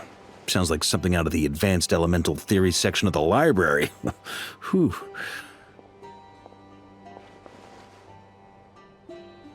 You seem quite troubled. Well, yeah. I mean, who doesn't get a little flustered when they're completely out of their depth? You were the very picture of confidence back when you approached the Hexen Circle. Yeah, I could have been faking it through that whole meeting for all you know. Who's to say I'm not just a ball of nerves in a charming and gregarious package? Oh gosh, really? I'm so sorry, I had no idea. Well, you're all the braver for it. Still, I was much more in my comfort zone than I am here. At least in Mondstadt, you can cry for help from a cliff top and actually stand a chance of summoning Barbados himself. Things have never looked bleaker than they do now. If we don't pull this off, Tevat's doomed, isn't it? Oh, you think so? Actually, yes. Yes, it probably is. It's a shame. Don't put too much pressure on yourself. Tevat has faced annihilation many times in the past, but it also gave us you, didn't it? Hey, don't give me that. It's not like I'm anyone special. I disagree. Every human born in this world is special. We angels have always believed that. In that case, this humble human being has a big favor to ask of you. I thought you might say that. I'm sure Alice, in her great wisdom, sent you here precisely to help us in this difficult time, yes? Well, that has less to do with her wisdom and more to do with my power. Of course, of course. Well, the thing is, these elemental defenses we're about to build, I don't think it's a question of if they'll fail, but when. Durin's findings from his patrols make it clear that Dotori is constantly expanding his territory. First it was his lab, then the design bureau, and now this. It's not realistic to completely stop him encroaching on the rest of Krai. Rather, our goal should be to stall him for as long as possible. If Miss Sandroni's calculations are correct, well, they're the closest thing to certainty we have in this situation, so let's assume they are. Anyway, her calculations suggest that our best hope for victory lies in Miss Columbina's return. It's up to us to slow Dotori's advance and buy time for her to make a return. Are you asking me to help you with building the defenses? No. I'd like you to prepare for what comes next. When he eventually reaches us, we will have to fight him. You were an angel once and a mage now. I'm asking you to lend us your protection. Oh. Can I take it that you're triggering the terms you fought for during our three-way talks? Well, technically those terms were about protecting Mondstadt. But if you're happy to agree to the change in location, then yes, let's do that. You're cashing in on this much sooner than I'd imagined. Well, yeah. The way things are going, I might not get another chance. Very well. The mages have heard the knight's plea, and we will respond. To tell the truth, Alice and I had already discussed how we might help you all, so I didn't come empty-handed. I always like to be prepared.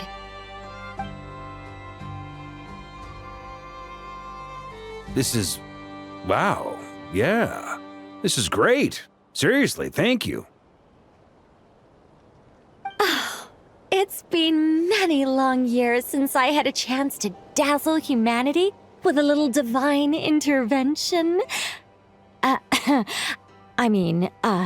To humbly serve as a reliable and responsible guide. Anyway, Knight of Boreas, please accept this gift in recognition of your great virtue. Go now.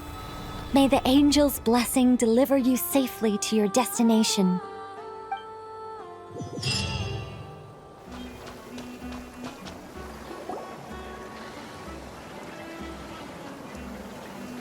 Ah, you're here. Sandroni! How are things going? Glad you asked. You two are about to become the first people to lay eyes upon my masterpiece. Or should that be the first person and the first, specter? Hey! Whatever. Come, feast your eyes on this. Wow! We've never seen something like this before! This meter displays the progress of my formula. Currently, it's still making the most important connections. Once it's finished running, I'll deliver it right to your side. And then, we can finally bring Columbina back. What do you mean, deliver it? Can't you just tell us over the Dodo communication device? It'll just be some numbers, right? Ugh, you're such a greenhorn. This isn't the kind of formula you solve in math class. It's a highly complex algorithm capable of constructing a framework of rules. Ugh, whatever. We'll be here all day if I start trying to explain it. All you need to know is the formula must be completed before we can bring Columbina back. I'll share the data with you. Nicole's agreed to let me use her information channel, so we just need to use the Dodo communication device like so, and there. Now you can check in on my progress. Wow! Look at that! You're amazing, Zandrone! About time you recognized my genius. Took you long enough. Anyway, that's all from me. You should check on the others if you have time. Make sure we don't have any weak links in the chain. That might sound harsh to you, but close supervision is a common practice in the Fatui. Not looking to catch anyone out. I just care about everything going smoothly. That's all. I'm kinda stuck here while the formula's running, so I need you to be my second pair of eyes in the meantime.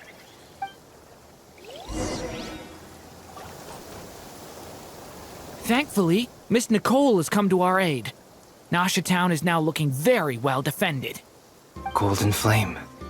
Yes, that's Nicole's power, all right. Based on the latest message from Grandmaster Varka, it sounds like they've reached an agreement. The situation should be more stable with her assistance. Everyone will have at least some degree of protection. Albedo! Durin! Hello there, you two. Are you well rested? That's good to hear. As per the plan, Albedo and I will be in charge of Nasha Town. As Dottoro's energy field expands, it's creeping ever closer in that direction. But we will do our best to hold our position. We fought side by side many times before, and always with great success. I believe this time will be no different. So don't worry about us. Focus on fighting Dottore.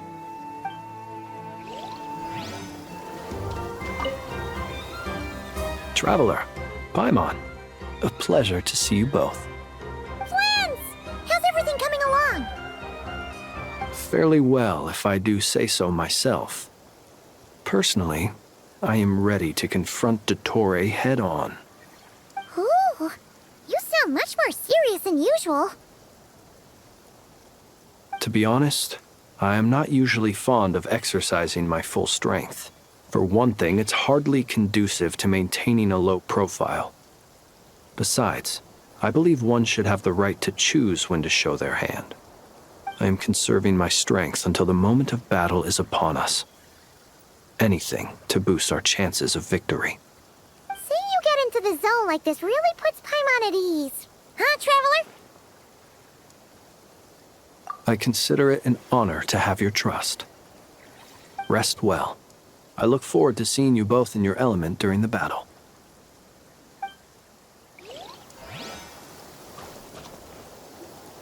Yes, Miss Moonchanter? What are you staring at? You always address me in the strangest ways.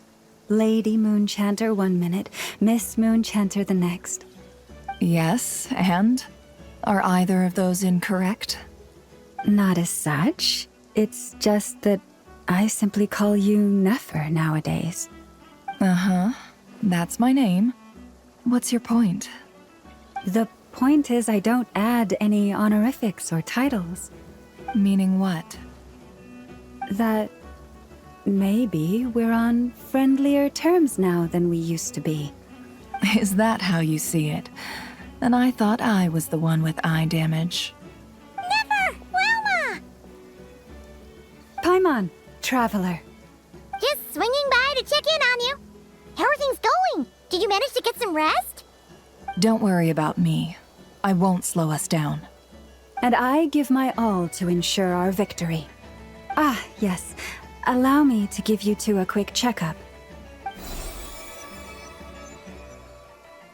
All done. You're both in good shape. You're welcome. You'll have your work cut out for you in this battle against Dottore, so make sure to get some rest in first. Paimon will keep an eye on him, don't you worry. I'm glad to hear it. Take good care of yourself too, Paimon. Sure thing!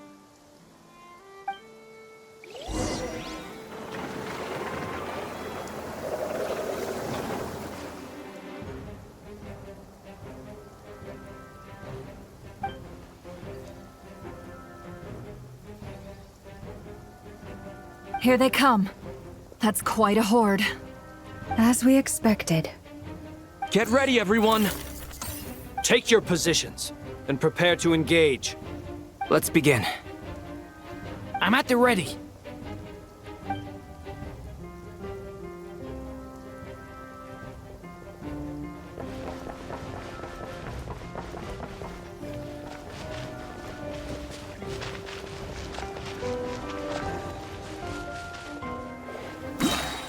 What a waste of time!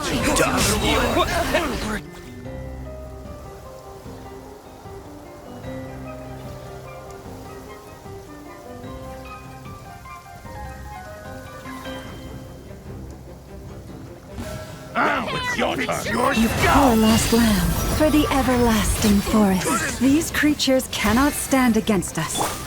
Oh, fighting talk. Just don't let your guard down. That goes without saying. I'm hardly the risk taker in this group. Excuse me?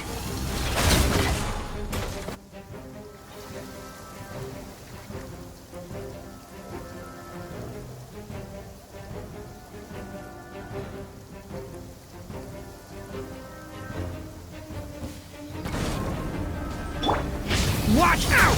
A turning point. That was easier than I thought. Naturally. What do you mean? Is it because as created beings go,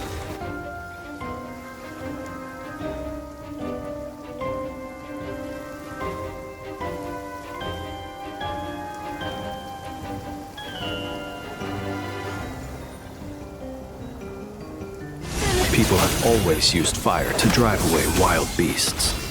Wouldn't a lantern work just as well? You read my mind, my dear friend. I was just about to say that. All right then, dear friend. Bring the light!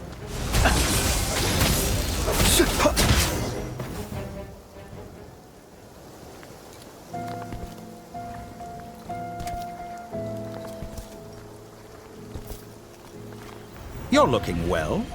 I trust you've had a good couple of days. Dottore. It's actually a good thing, in my view. If the subjects of my experiment were to die prematurely, it would throw quite a wrench in the works. And so, I must thank you all for your resilience. We are no longer on the same level, but you are nonetheless worthy of my respect. A creator god should be merciful and gracious after all.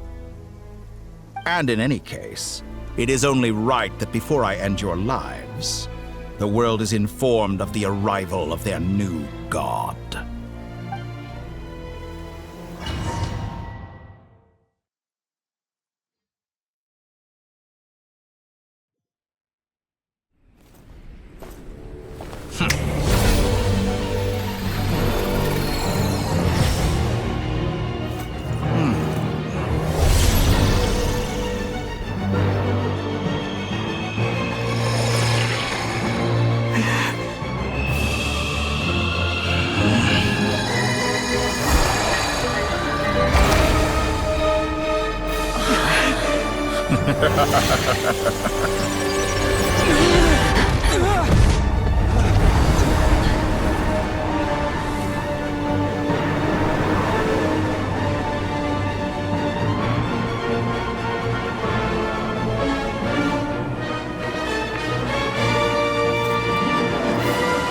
The experiment begins.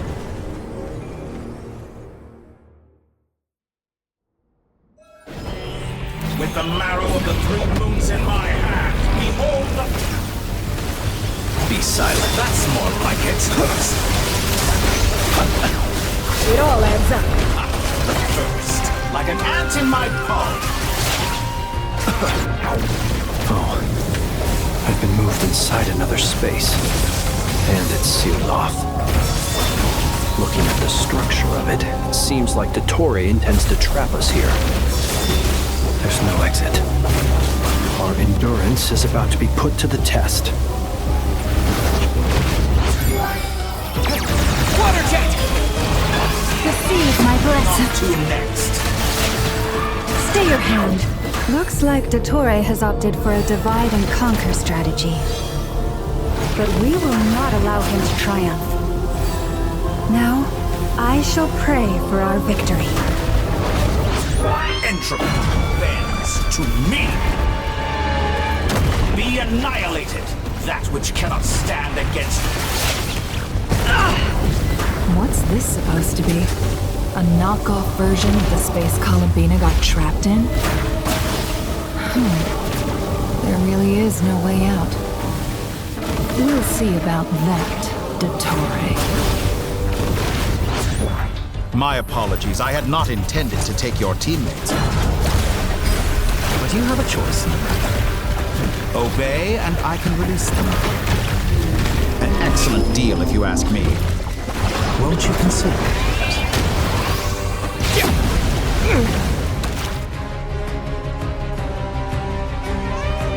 I'm aware you've been working on some little tricks to surprise me with, but it appears that none of them have come to fruition. My guess would be that you're trying to bring Columbina back. But then, where is Sandrone? Or are you trying to buy time for her? I always found their friendship to be a curious phenomenon. Two highly incongruent personalities, and yet they share a deep connection. Speaking of Columbina, I once saw her as like a younger sister. We got along quite amicably while she was with the Fatui. But then one day she suddenly decided she would refuse to take part in any further experiments. To this day, I truly don't understand what I could have done to upset her so much. It's such a pity. I could have had a sister, a family. But alas, she grew to dislike me. You're not fit to be family to her. That I can't deny. So many people, all obsessed with playing out the same tired old dramas. This world is rotten to the core. And then there's you. You had every opportunity to reach the right conclusion. The thought of killing you off like this? But I maintain that I approached you in good faith, so I will offer you another chance. Will you work with me? You have until I count to 10 to make your choice. 1, 2, 3. Not in a million years. Huh?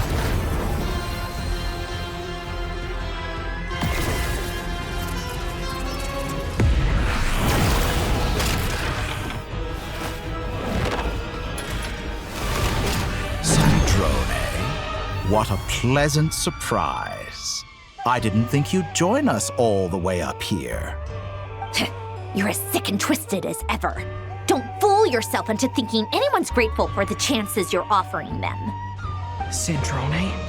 But the formula hasn't finished running yet.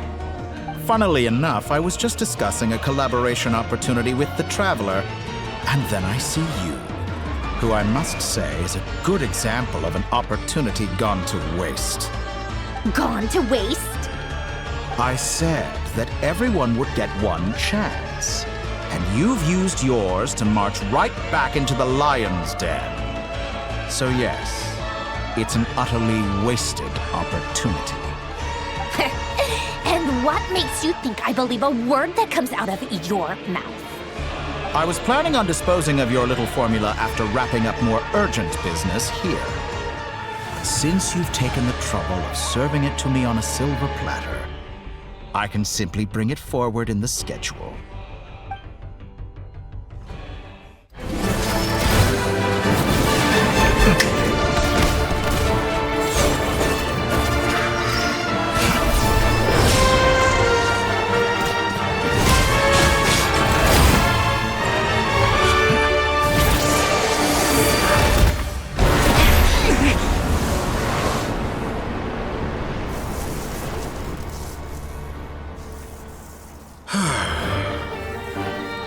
Is this your life's work?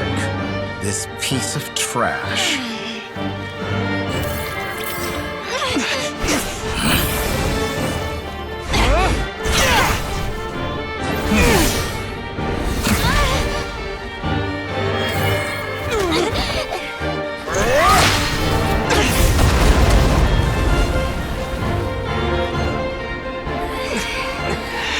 Your formula runs too slowly, Sandrone. You put your hope for success on others instead of fighting dirty. That is why you have failed. Now, whom should I slay first? Any volunteers? No one? How nice of you to leave the decision to me.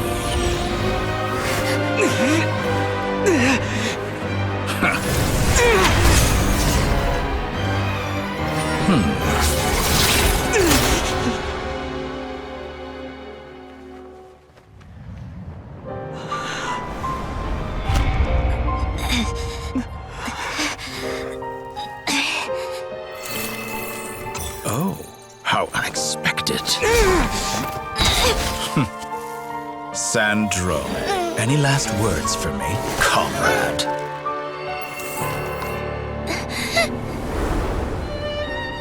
Is there anything you wish for? Not really.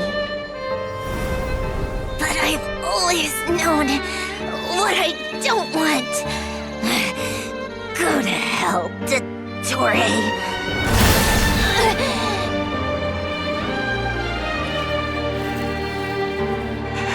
No!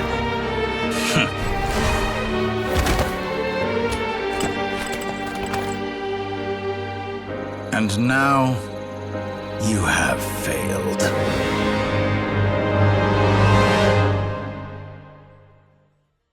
Sandrone! Now you see how fragile mechanical contraptions are. Just a gentle tap, and they fall to pieces. However keen of an inventor Sandrone may have been, her death spells the end of the formula that was running inside her body. Of course, I have to commend her for making it this far. As her colleague, I have to admire her stubborn tenacity. Now, it is time for you to take your place by my side. My count was interrupted, but the second chance I extended to you still stands. Once again, you are welcome to join me. By now, I'm sure you have gained a greater appreciation for the power and authority I wield. What is stopping you from embracing a new world of endless possibilities? Not in the mood to talk? As you wish. You seem less talkative than usual today. I'll change the topic to something more apropos. Sandrone was always like this, never trusting anyone, always so reluctant to share her research with them. Objectively speaking, she had her strengths. It is remarkable how she extracted and even optimized the world formula from so much data. But her inability to trust was her undoing. Had she allowed someone else to monitor or run the formula for her, you might still have a chance at victory even now. But regrettably, she was a stubborn fool. As much as it pains me, she had to go. Dottore, maybe this is news to you, but people can change. Columbina surprised you when she escaped. And I think Sandrone would surprise you too. Change? You can twist the truth however you want, but I see it clear as day. You're the one who can't trust other people. Is that how you see me? By this point, what can you hope to do about it?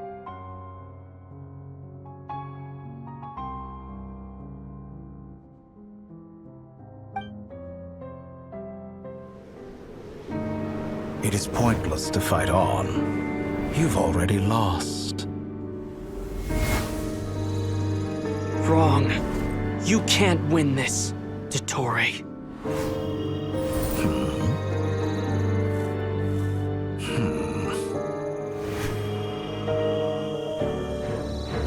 What?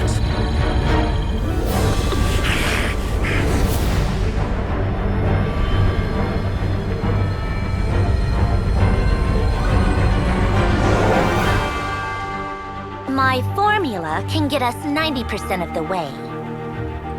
It will connect you to Columbina.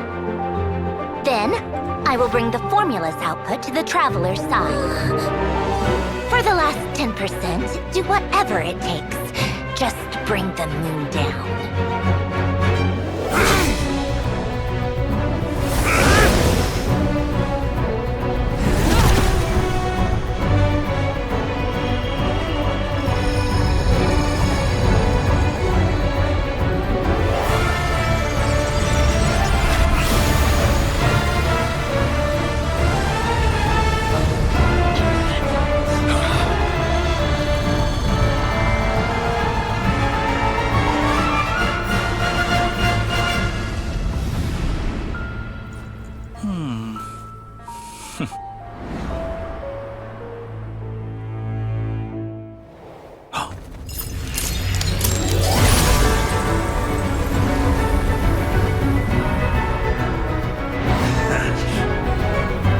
The moon will never be yours!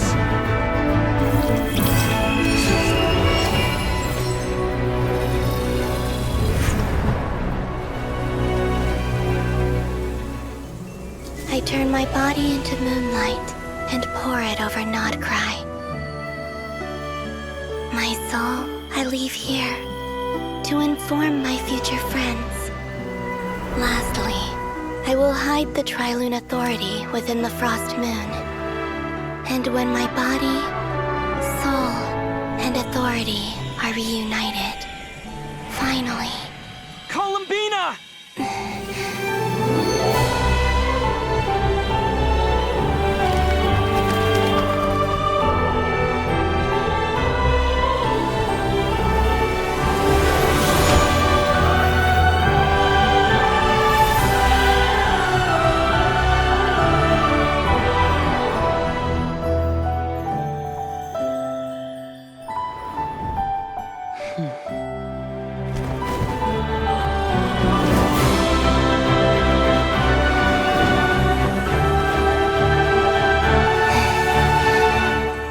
It's been too long.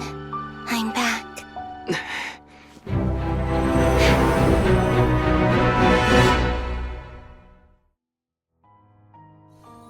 Stay focused on the battle, Traveler. What a touching reunion. Though I personally find myself repulsed by the sight of weaklings huddled together for war. Now, quite finished patting yourselves on the back. Show me how long you can survive before you drown. Watch out, Columbina! You can manipulate space itself! I know. Wait for the right moment. We'll strike together. First, like an ant in my palm.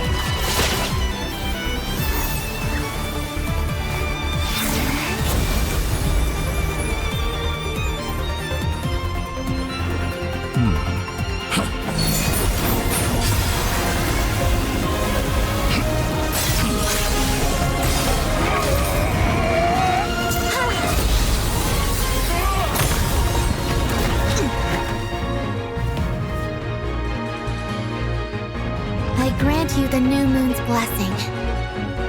The new moon shines upon you. I am growing weary of your stubborn resistance. It's over, Dottore!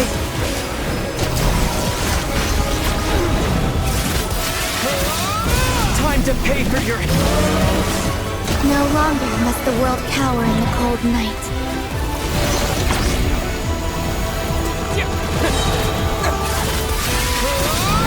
Our future is not yours to command! Let the moonlight dispel the darkness.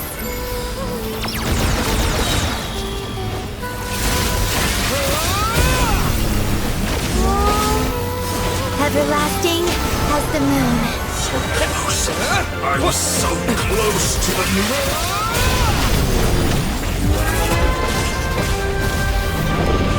Rather wallow in this rotten, decaying world!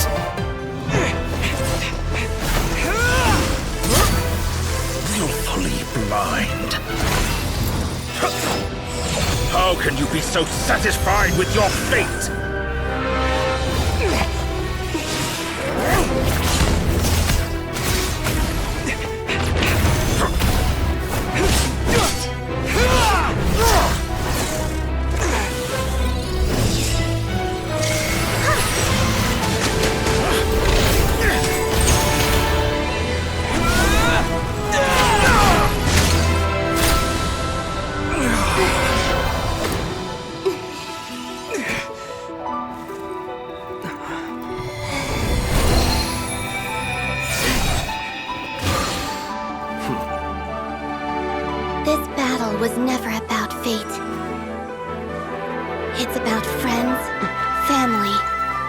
find the home you stole from them.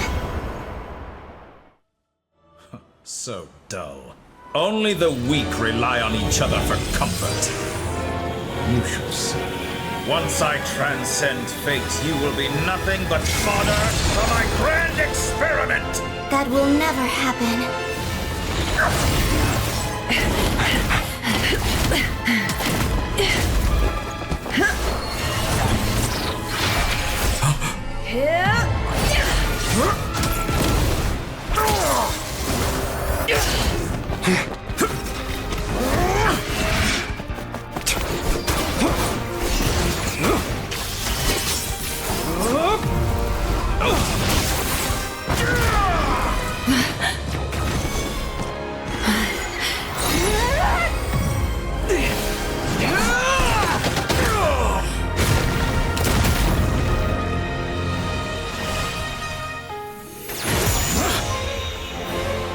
Today, the moon lights up this world once more.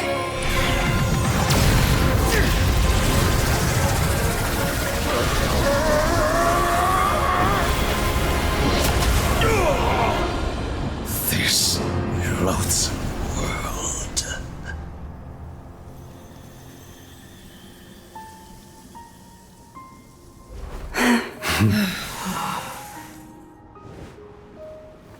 No, this world is our home.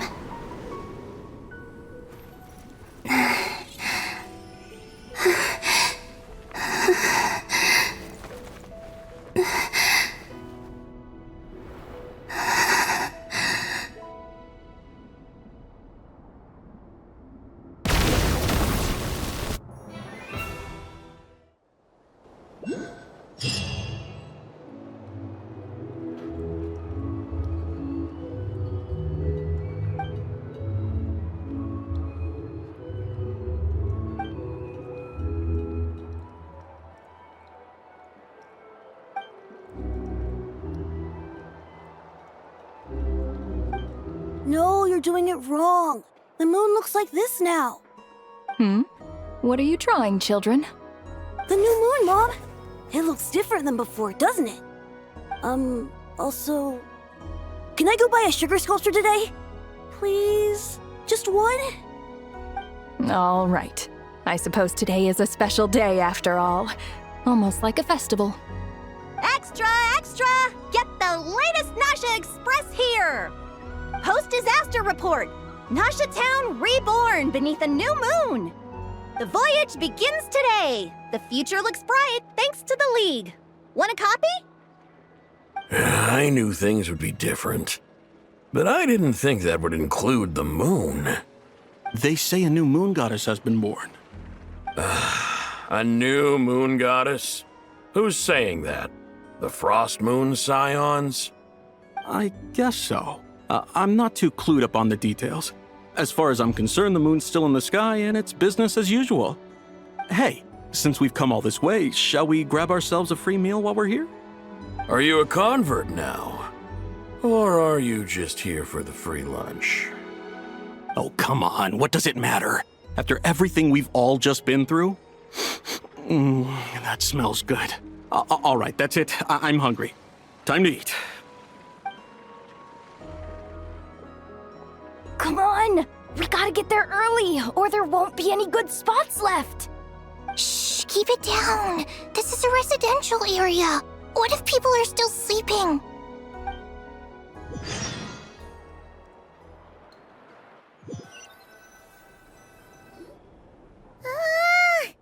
Why is it so noisy outside? It's okay. Paimon was pretty much awake anyway. It's been so long since we last had a chance to relax, huh? Feels like time is moving slower than usual. What about you? Did you rest well? Still winding down from everything that's happened? Or are you wondering how our friends are doing? Or is it about what Dotori said to you?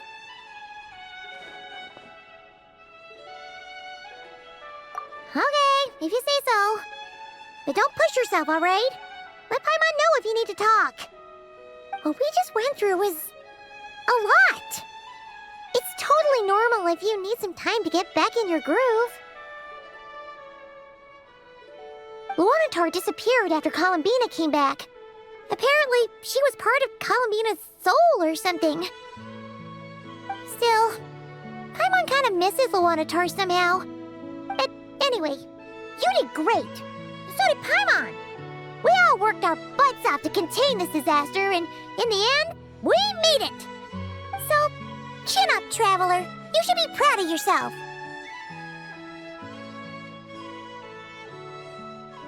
Hey, don't poke fun. You should be glad that Paimon's growing as a person.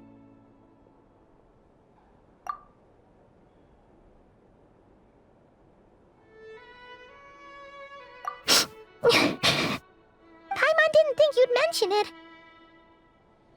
You have no idea how anxious Paimon was. She was worried sick about you.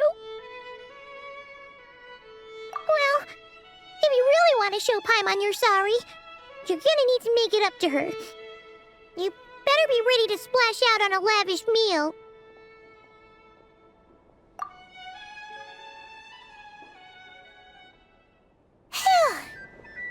Okay. Paimon's full now. Huh? Oh, well... Hey there, Traveler and Paimon. Good morning. Morning, Yehuda. Here for some breakfast? Oh, I've already eaten. Just need some water. I was mostly worried you might forget what day it was today. So, I came over to remind you. Careful there, Paimon. Too much food will make you drowsy.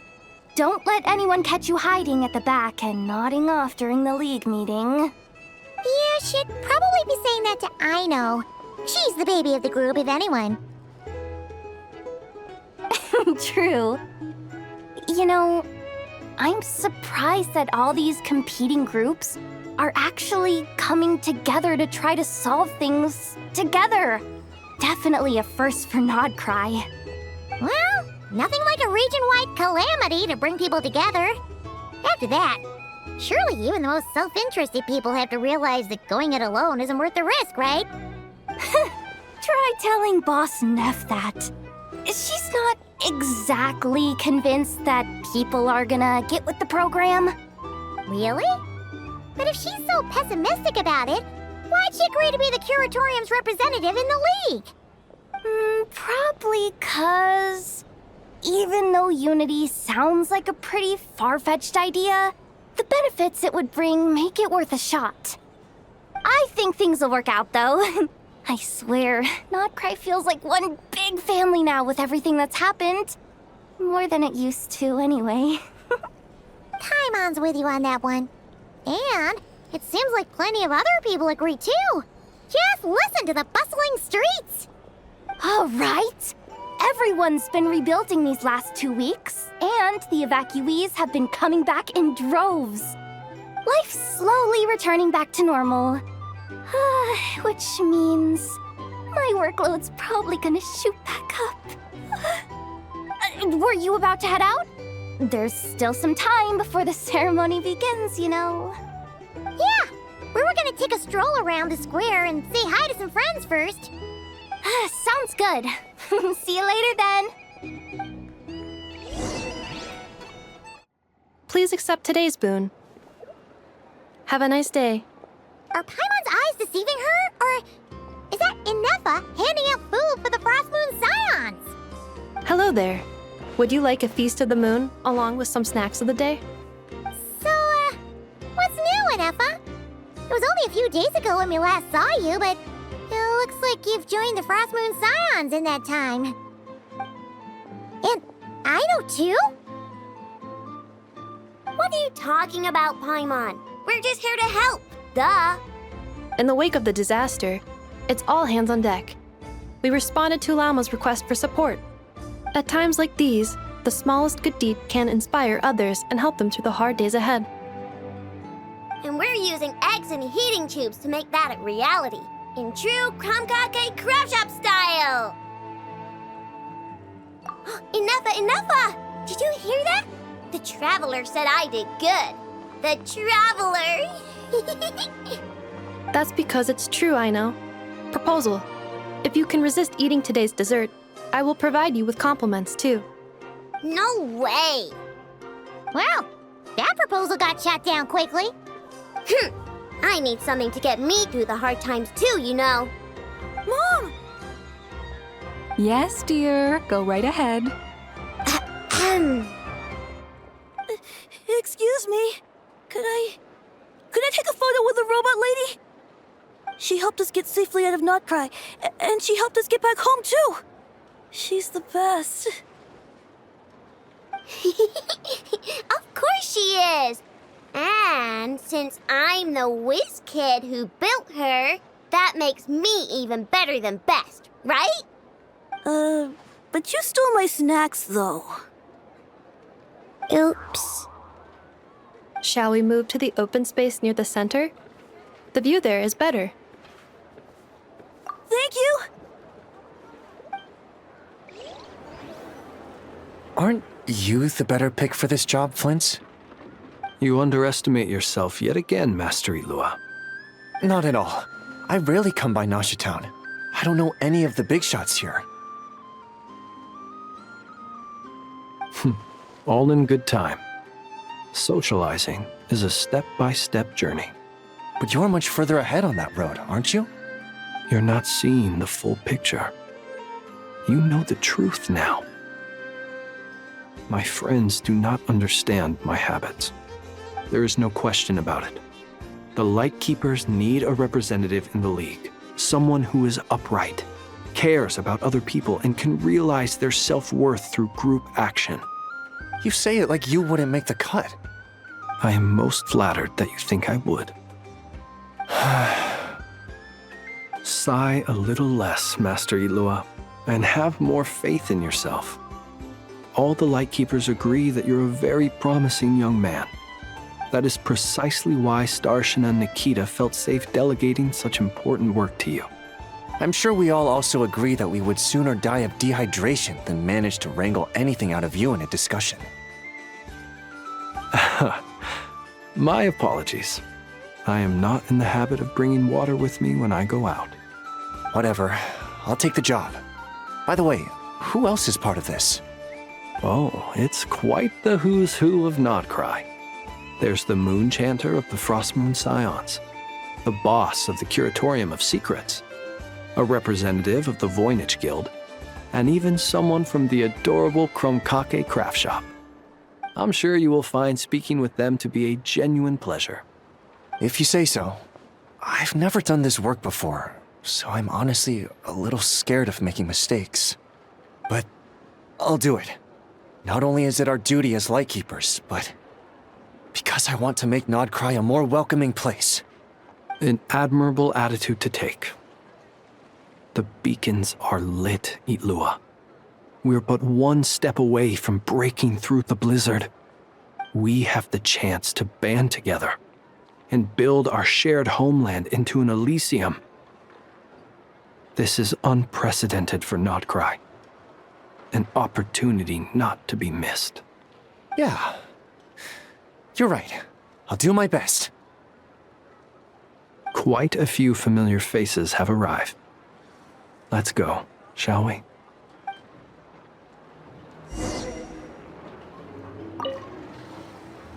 You look so cool when you fly, Miss Robot, and when you use your spear, too! And even though you took my snacks, it's pretty cool that you can build stuff like this. You've got so many inventions. It's amazing! Also... Micah, we need to go now. 1 second! Please take this feast of the moon, as well as some snacks. Share them with your mother and your lovely family.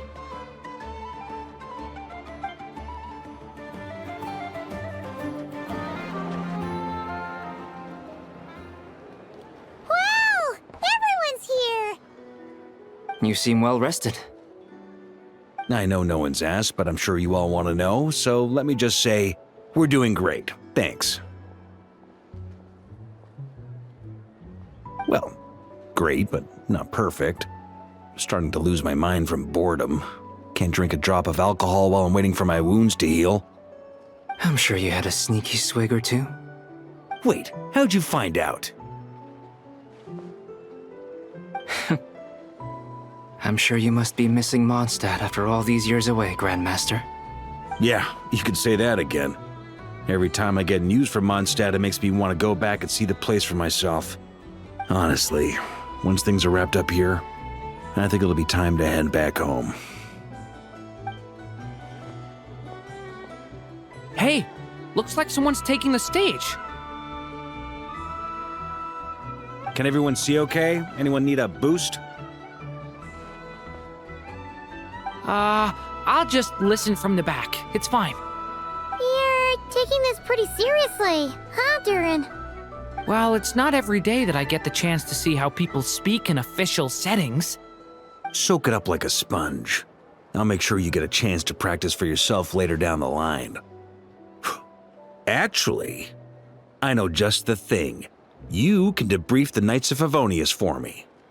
Mr. Varka, are you forgetting that I'm not a Knight of Favonius? I can knight you. Any particular title you'd like? Is he joking? I really can't tell. You'll have to figure this one out for yourself. It'll be a good learning experience. It is my honor to host the opening ceremony for the League, and to have this opportunity to speak to you all in my capacity as Voynich Guild representative. Could this person also have been pushed onto the big stage by the real big shots? Guess I'm not the only one then. We come here today, having weathered the trials and hardships of yesterday, and having learned from them the importance of unity and cooperation. All right, here we go. Uh-oh, looks like Aino's off in Dreamland already. Wait, Boss is looking kinda drowsy too. What's up with her? Come on, get this speech over with already. Krai is our home, the land we rely on for survival. And as we chart a course for the future, may we persevere through the storms ahead as we sail towards a new era of prosperity, freedom, and hope.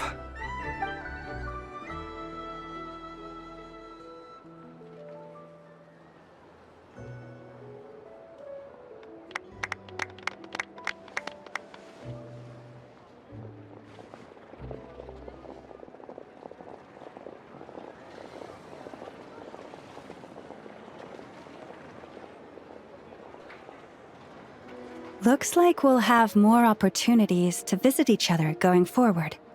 I'm sure you'll cope, Lady Moonchanter, given how fleet of foot you are. Unfortunately, I suspect I'll be too busy at the Curatorium to act as your host. We have a busy schedule, not to mention an international network of contacts to manage. It'll be all right. I'll just check your schedule with Yehoda well in advance. And if she's not available, I can simply ask Ashru. So giving my employees extra workload isn't enough for you? You're really going to drag my cat into this too? I thought you'd approve. Aren't you forever increasing your employees' workloads? That's a bold statement. Are all the Frostmoon Scions feeling more audacious now that your moon goddess has returned? Columbina's return has brought joy to all who care about her. That includes both you and me. As for the Frostmoon Scions, we are learning how to thrive independently, without relying on the moon goddess. It is up to us to make our home a more livable place. Joining the League is one of the steps we are trying towards that end. I like the word try. It's nice and non-committal. You can opt out at any time and still say you tried. You don't see a bright future for the Frostmoon Scions? Or did you mean the League? I'm just not as optimistic as you. The Frostmoon Scions should count themselves lucky that they have a leader as stubborn and enterprising as you. But Krai's a big place, with all kinds of people. Most of them don't enjoy answering to a leader, or even listening to reason. Well, that's where you and your methods come in. Unless the Curatorium of Secrets is only here for appearances. For now, yes. And that won't change until this venture becomes worth my while.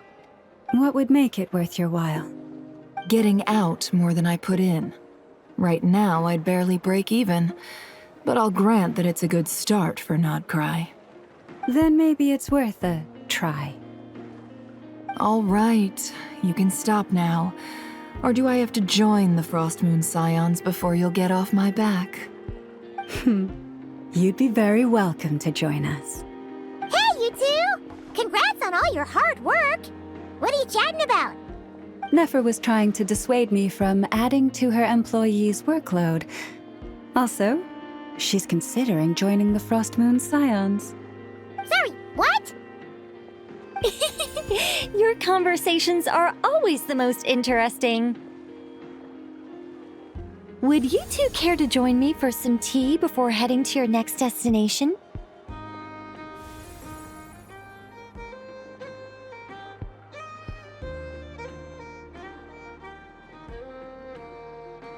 Nicole? Wait, where are you? Aren't you gonna show up today? Sadly not. I'm otherwise occupied right now. I'm sorry, Paimon. I can hear how disappointed you are. If it's any consolation, let me say that how things appear on the surface is a far cry from what they are at their core. Perhaps you'll feel better if you focus on the fact you have a special line of communication with the great mage herself. Okay? Has something happened? No, or not yet, anyway. Well, that's not ominous at all. Not for the time being. Just think of this as a general check-in to make sure this communication system is still running smoothly. Besides, it's good to chat once in a while if we want to maintain our friendship. You could have just said so. Paimon got all worked up for nothing. Still, the best friendships are built through face-to-face interaction, you know. It's never gonna stop being weird having tea with you when you're not there and just talking to thin air. All right, fair point. I'll bear that in mind for next time. Yeah. Any update on that crisis at the world's borders? Alice just informed me that they had their work cut out for them. And now everyone's thoroughly exhausted. But they did finally get things back under control. Still, we can't let our guard down yet. The disruption caused by this disaster has made Teyvat easier to detect from the outside universe. She plans to wait for things to stabilize, then reschedule her Mondstadt vacation plans. As for me, I agree with Hat Guy's perspective. This is a time when many new variables are emerging, and the situation is changing constantly. Plus, most of this change is for the worse. We have to remain vigilant and ensure that the embers of chaos are not rekindled. I did notice that the energy in Krai changed somewhat after the War of Funerary Flame, but since it was still aligned with the Light Realm, I never gave it a second thought. It looks like I'll have to examine the connections between phenomena I observe more closely in the future. Just doing my duty. It's more or less second nature by now. Of course. To give you the full picture, I'd have to start with the substance from which angels were formed. Never mind. Paimon's right. Showing off my knowledge would be much more satisfying in person. By the way, you did receive the gifts from the Hexen Circle, yes? I'm not trying to claim credit or anything, but my pride demands that I at least mention it. They're quite similar to the protective talisman that Alice gave Dory, but with some very special enhancements. Oh! So that's what kept our friends safe when Dory trapped them. Indeed. We went to great lengths to make sure they were invisible to his eyes. I'm so happy they came in handy. Still, not fishing for gratitude, by the way. I just want you to be aware that sometimes your friends may be protecting you in ways you cannot perceive. Anyway, I'll contact you if anything else crops up. If not, you know what they say, no news is good news. Oh, my angelic instincts are tingling. They say you should head to the docks next. Your friends are about to board their ship home. This place looks perfect.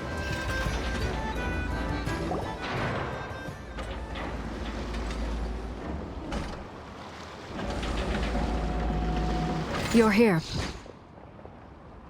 You're here too, Hat Guy! Are you heading back together? No, I'm bound for Sumeru, and she for Fontaine. We just happened to cross paths at the harbor. Everything seems fine. Sandrone may have an abominable temper, but she's always been very responsible with important calculations, and things entrusted to her by valued friends. You always speak as if you know us inside out, Mr. Hat Guy. Maybe I'm just a good judge of character. I certainly hope that's all there is to it. Regardless, you have been a significant help in this matter. For that, you have my gratitude. I didn't do anything special. Sandrone's the one who completed a seemingly impossible formula and turned the tide of the entire battle, even giving her life in the process. She's the one we should be thanking. Even we were unaware that Sandrone had hidden the real formula inside Polonia's body. She managed to fool Dottore into thinking the formula was running in her system by installing an identical-looking decoy within her. She probably realized that she didn't have the strength to stop Dottore. But this way, she could at least get him to lower his guard. She always worked like that. Always had a backup plan.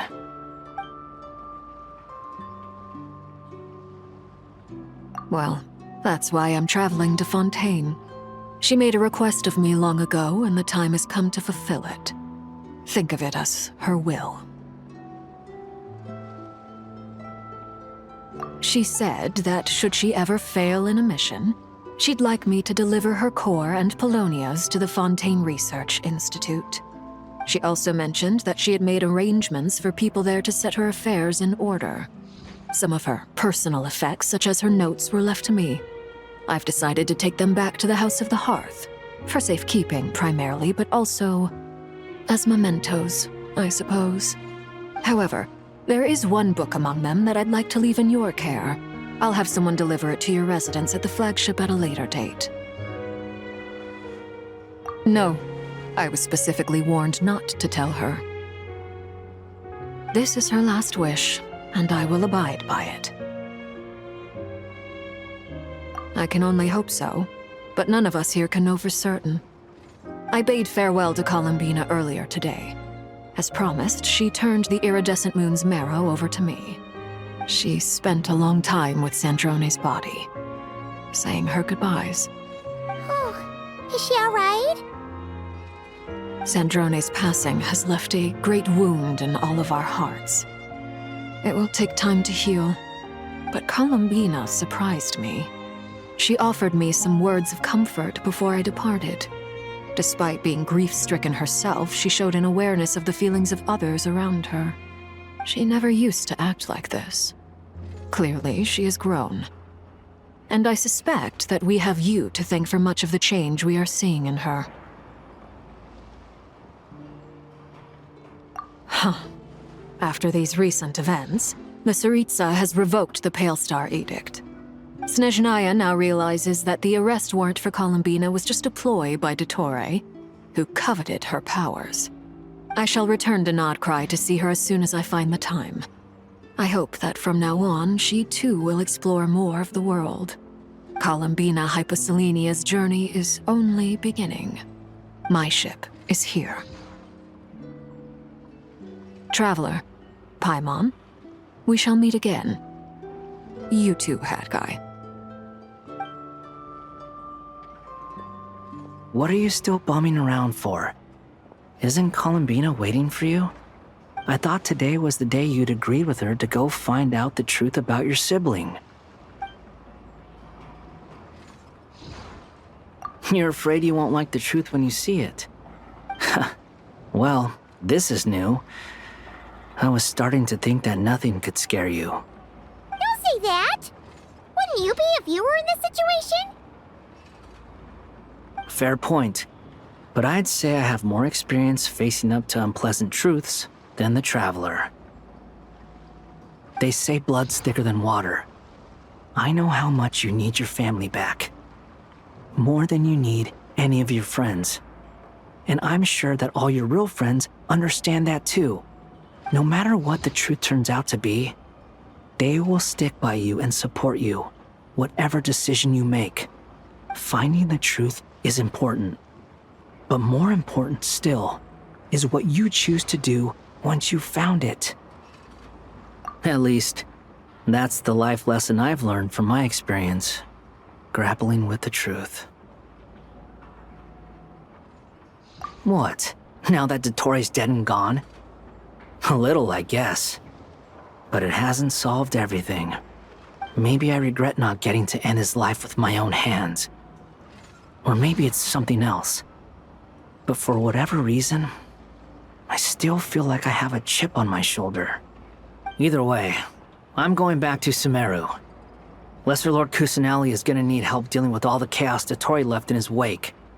Not just from this incident, but everything he did in the past, too. You should continue with your journey, as you've always done. Who knows? Maybe we'll meet again someplace else. So, what should we do now? If you want to explore a bit more to steady those nerves, Paimon's game!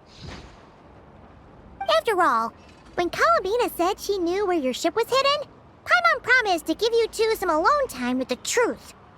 It hasn't been all that long since we were last apart, sure, but with Columbina there, Paimon's sure things will be just dandy.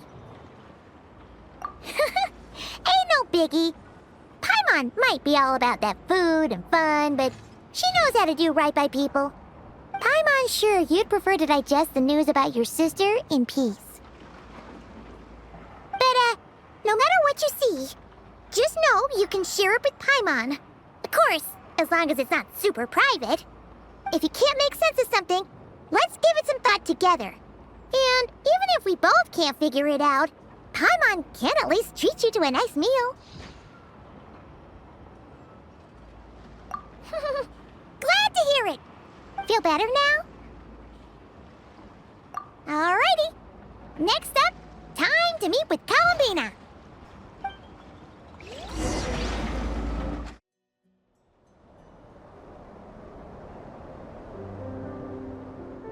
Columbina, we're here! Can't quite believe we're meeting out here. We've gotten used to walking over to Silver Moon Hall whenever we go see you. Well, you're still welcome to go there whenever you want to see me. It's just, now that it's all over, I've decided to make some changes. Try and fit in with the Frost Moon Scions, like Lama suggested. The older generation are still timid around me. They don't dare get too close, and they bow their heads when I walk by. But things are much better with the children. I see more curiosity in their eyes. Hopefully, by the time the next Moon Prayer Night comes around, I can enjoy the festival with them as myself, without having to pretend that I'm only dressed up as the Moon Goddess. You'll do fine, Columbina. Paimon's sure they'll realize you're super nice once they get to know you better. You really think so? When we first met, you thought I was a little up in the clouds. Well, we were just starting out then, come on! So Lama told you, huh? I'm only teasing. I know that I have you to thank for pulling me back down to solid ground. It feels good to finally stand firm on the earth where I was born. Oh, that's great!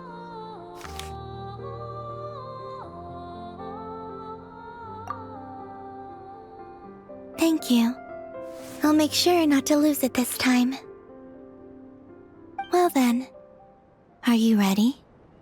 Lumine, what happened to our spaceship back then? Why did you leave? It's time to learn the truth at last. Ready as I'll ever be. Good. Then let me open the way for you.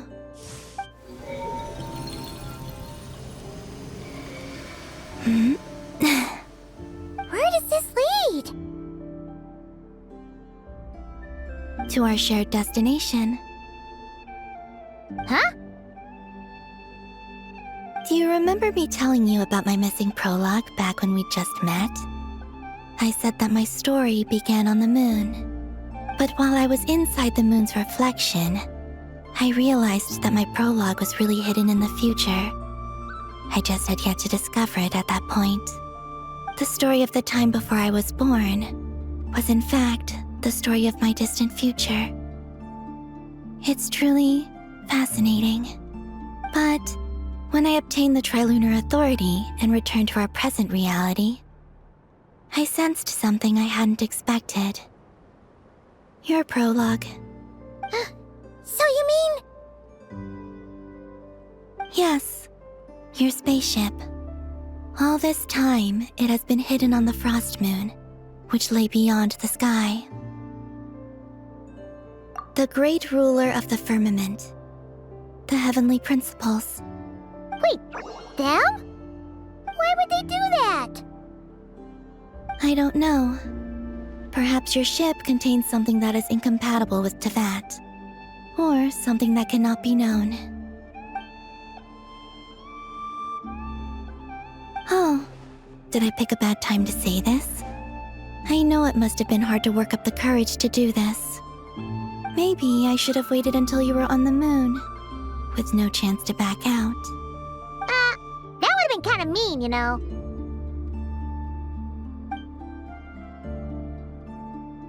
Take me there. Oh? Whatever is hiding in that ship, it belongs to me and Lumine. Those memories belong to us. No one else has the right to decide whether I should or shouldn't know about it. Not even the heavenly principles. Very well. Then let's go. You two take care, alright? And don't forget to come back soon! Rest assured, Paimon. We will. Traveler, after you. Thinking about the story that we'll find hidden on the moon? Yes, and hoping that it has a happy ending. Stories like that don't exist, you know? You don't believe in happy endings? I don't believe in endings.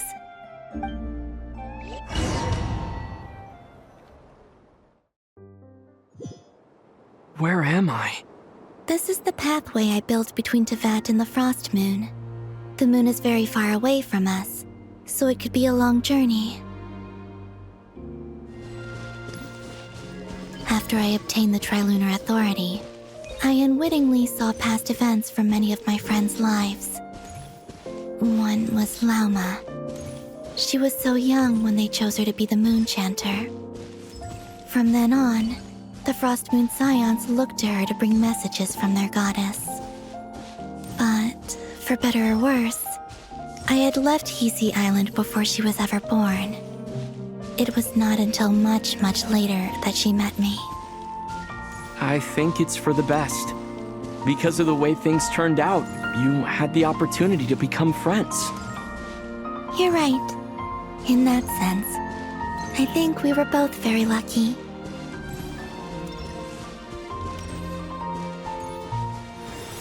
Oh, and about that mage, Nicole. I only recently learned that she has lived in Teyvat since the time of the Three Moon Sisters. The Moon Goddesses always had a good relationship with the angels. I suppose our friendship continues that tradition.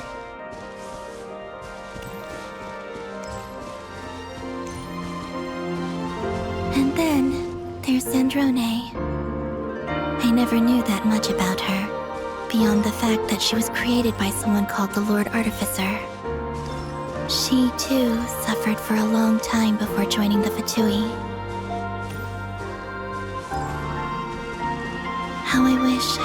to her again, even if only to hear her say nasty things to me.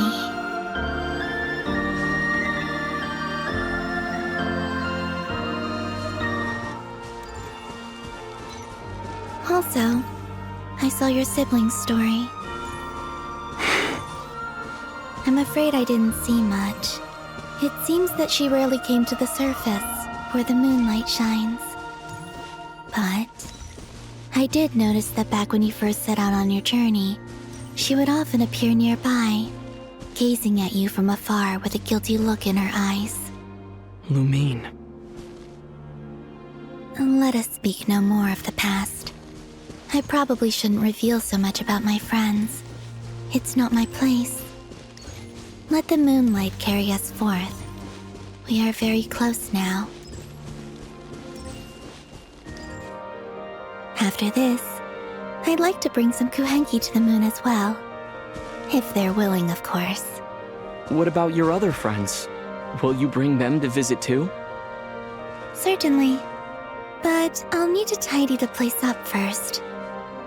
This home hasn't received any guests in a long, long time. I remember writing something similar with you on Moon Prayer Night. I believe it was called... Dodoko's Whirligig. Yes, that was it. You asked me if I was afraid to return to the moon, and I said that I was. The idea that I had gained something precious, only to lose it so quickly. That frightened me. But I'm not afraid anymore. Besides, this time, we're traveling together.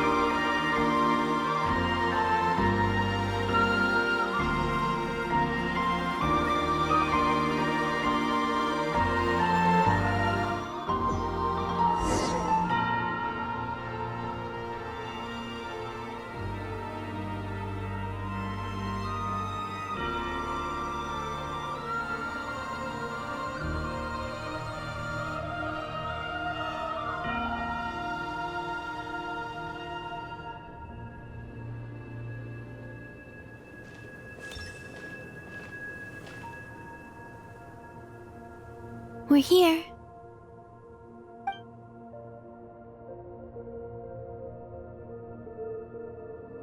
Over there.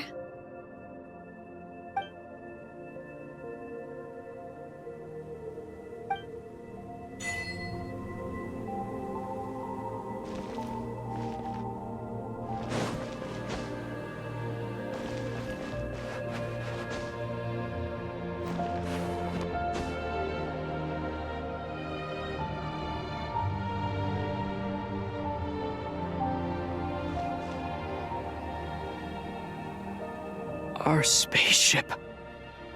It's huge. I suppose that the moon is the only place one could hide it. It'll be all right. Huh? The way you feel in this moment, I went through it too, on Moon Prayer Night. The door was right in front of me, but I struggled to find the courage to step through. Solitude for me once meant living a life in which even I was absent. Before I met you, that was the only life I knew. But that night, solitude meant throwing away the life I had gained after meeting all of you. Columbina. Go. Retrieve the part of your life that was once lost. Trust me, you will lose nothing by doing so. Look, Tavad is right there. All of our friends are down there, waiting for us.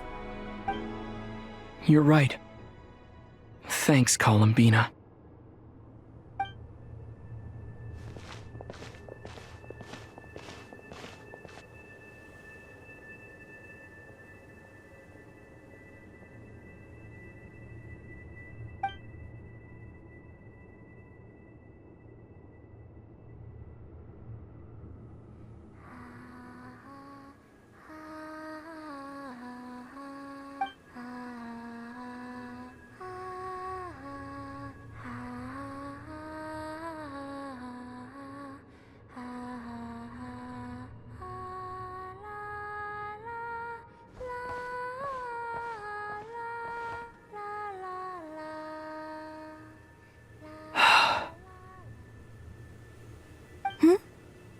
Finished?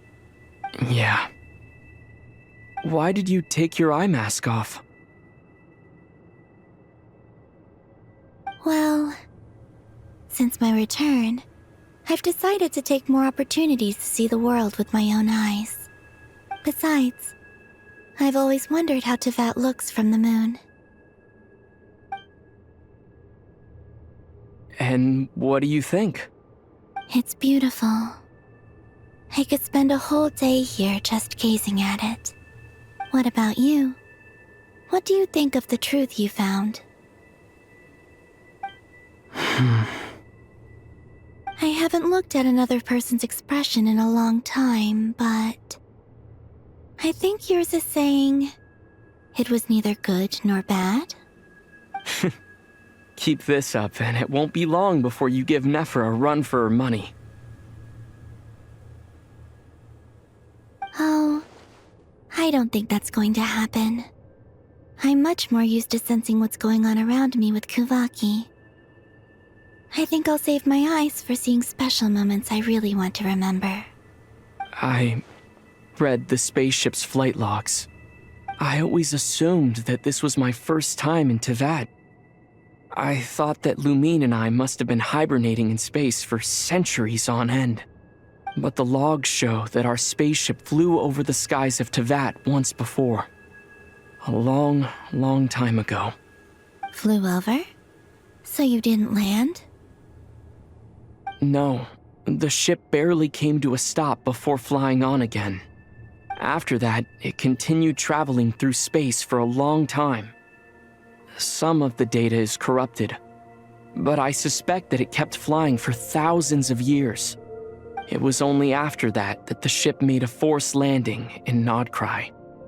When Lumine found me, she came from outside the ship. Could this mean that she left the ship long before I did? Maybe even during our first pass over Tevat. Are you alright? Yes, I can feel that the truth is coming together, one small piece at a time. I remember Lumine telling me that when she first arrived in Conria, she could not recall the past. So this might be something that even she doesn't know. Here, I made some space for you. Your mind must be racing, and this seems like the perfect place to relax and clear your head. Oh, wait, there's one more thing. What is it? Wait here a moment.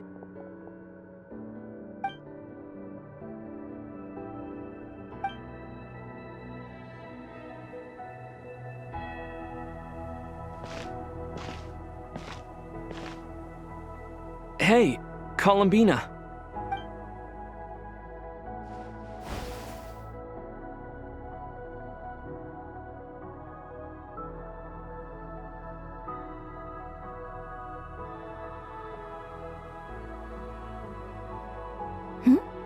Is that a new outfit? An old one, technically. It's been in a cabinet inside the ship this whole time. It's a matching pair with Lumine's. She always liked this set more. Huh. I don't think there's a huge difference. Really? Yes, it's still the same you. You're the same person, no matter what clothes you wear. Only Columbina would make an observation like that. Traveler, do you consider Tevat your home? Home is wherever Lumine is. But then after all the time I've spent here, and everything I've been through, yes, I'd say it's my home. Would you change your answer if Tevat changed appearance? I mean, if the truth about Tevat turned out to be different than what you thought. I don't know, but I don't think so. The truth is not what matters most to me about Tevat. When I was first born, I longed for a home. And when you get something before you're mature enough to understand the world, you just take it at face value. I thought that a home was a transaction. You give me what I want, and I'll do the same for you. But you and your friends taught me what a true home should look like. You never asked for anything, yet you gave so generously to me.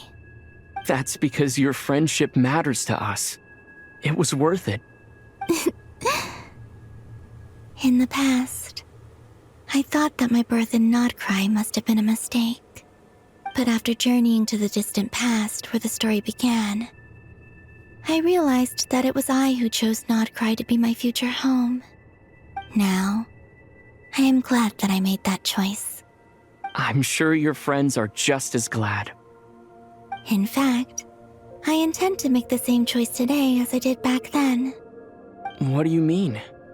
Well, I've given the Eternal Moon's Marrow to Lauma, and the Iridescent Moon's Marrow to Arlecchino. And now, I shall return my Kuvagi to Krai again, that it may continue to protect my chosen home. Wait, but what about your body? Oh, are you worried that I'll disappear again? I won't. Not this time. The Frost Moon has now entered the fall sky, and I am the Tri-Lune goddess. I am only returning to Krai the part of me that it needs. I am giving what I can, because my home is worth it. Oh, and I have something for you, too. For me? Yes. Come closer.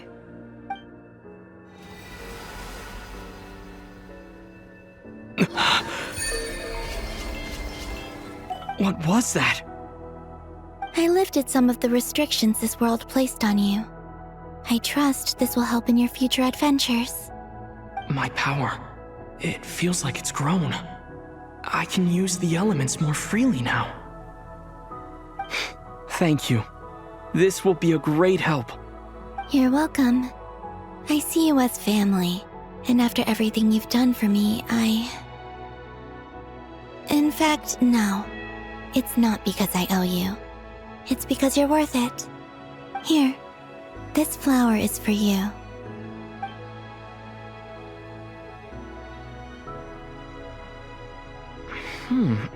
Isn't this a moon prayer blossom? Yes. Don't worry. You will never see these flowers lose their color again. I'm finally discovering the joy of giving. How I wish I'd learned this sooner. Hey, better late than never. What are you thinking about now? Why don't you take a guess? You get one shot. I don't think I'll get it in one guess.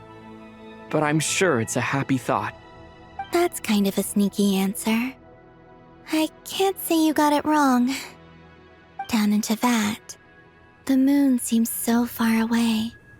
I felt it might always lie beyond my reach. But on the moon, everything feels so close by. The haze that once enshrouded the skies has finally been dispersed. I feel like a traveler on a winter's night, starting a new chapter in my tale by the warmth of a bonfire. I don't have a lot of luggage, but I do have a lot of hope for the future.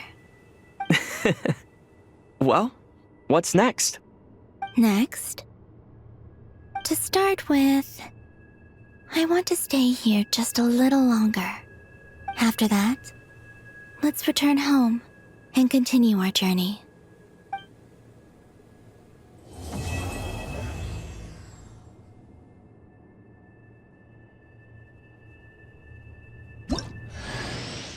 These clothes bring back so many memories.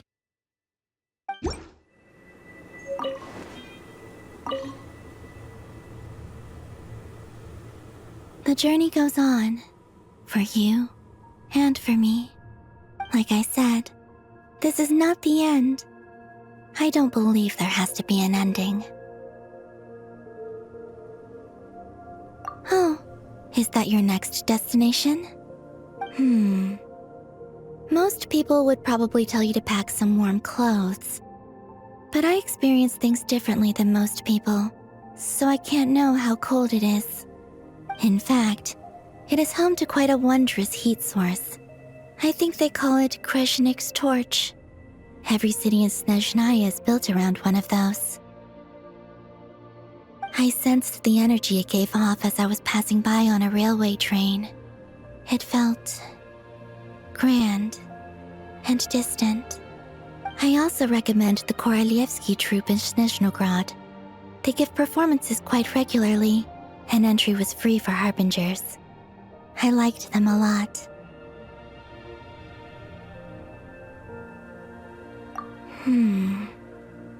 Ice cold and sharp.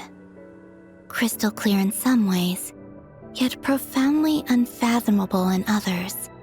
Like the thick layer of ice on top of a frozen lake. That's just the impression that Tsaritsa gives me. I was never able to glimpse what truly lies beneath that icy exterior. In fact, I don't think the people of Snezhnaya even know what kind of power their god wields. Maybe that's because the Tsaritsa herself has never acknowledged, nor accepted that power. There's Regrator, the Rooster, and the Jester. Between them, they control a lot of what happens in Snezhnaya, but I can never wrap my head around how exactly power is split between them. I just know they are each responsible for many specific domains.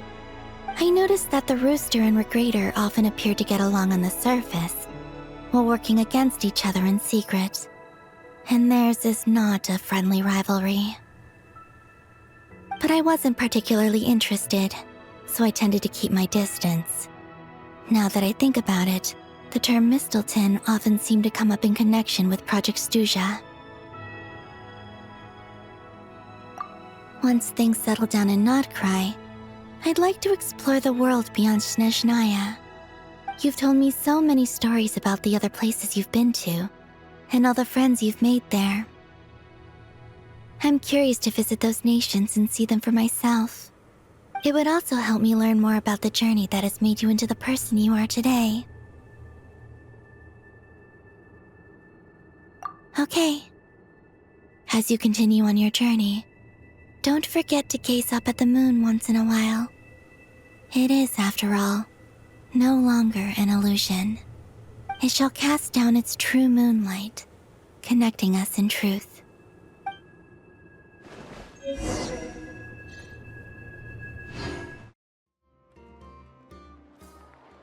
To Jean, acting Grand Master of the Knights of Favonius. This preamble is such a pain to write. It's probably high time we got rid of this acting business. I trust that Dern has updated you all on recent events. Hope we didn't worry you too much. The good news is, we managed to come together and put a stop to the Doctor's evil schemes.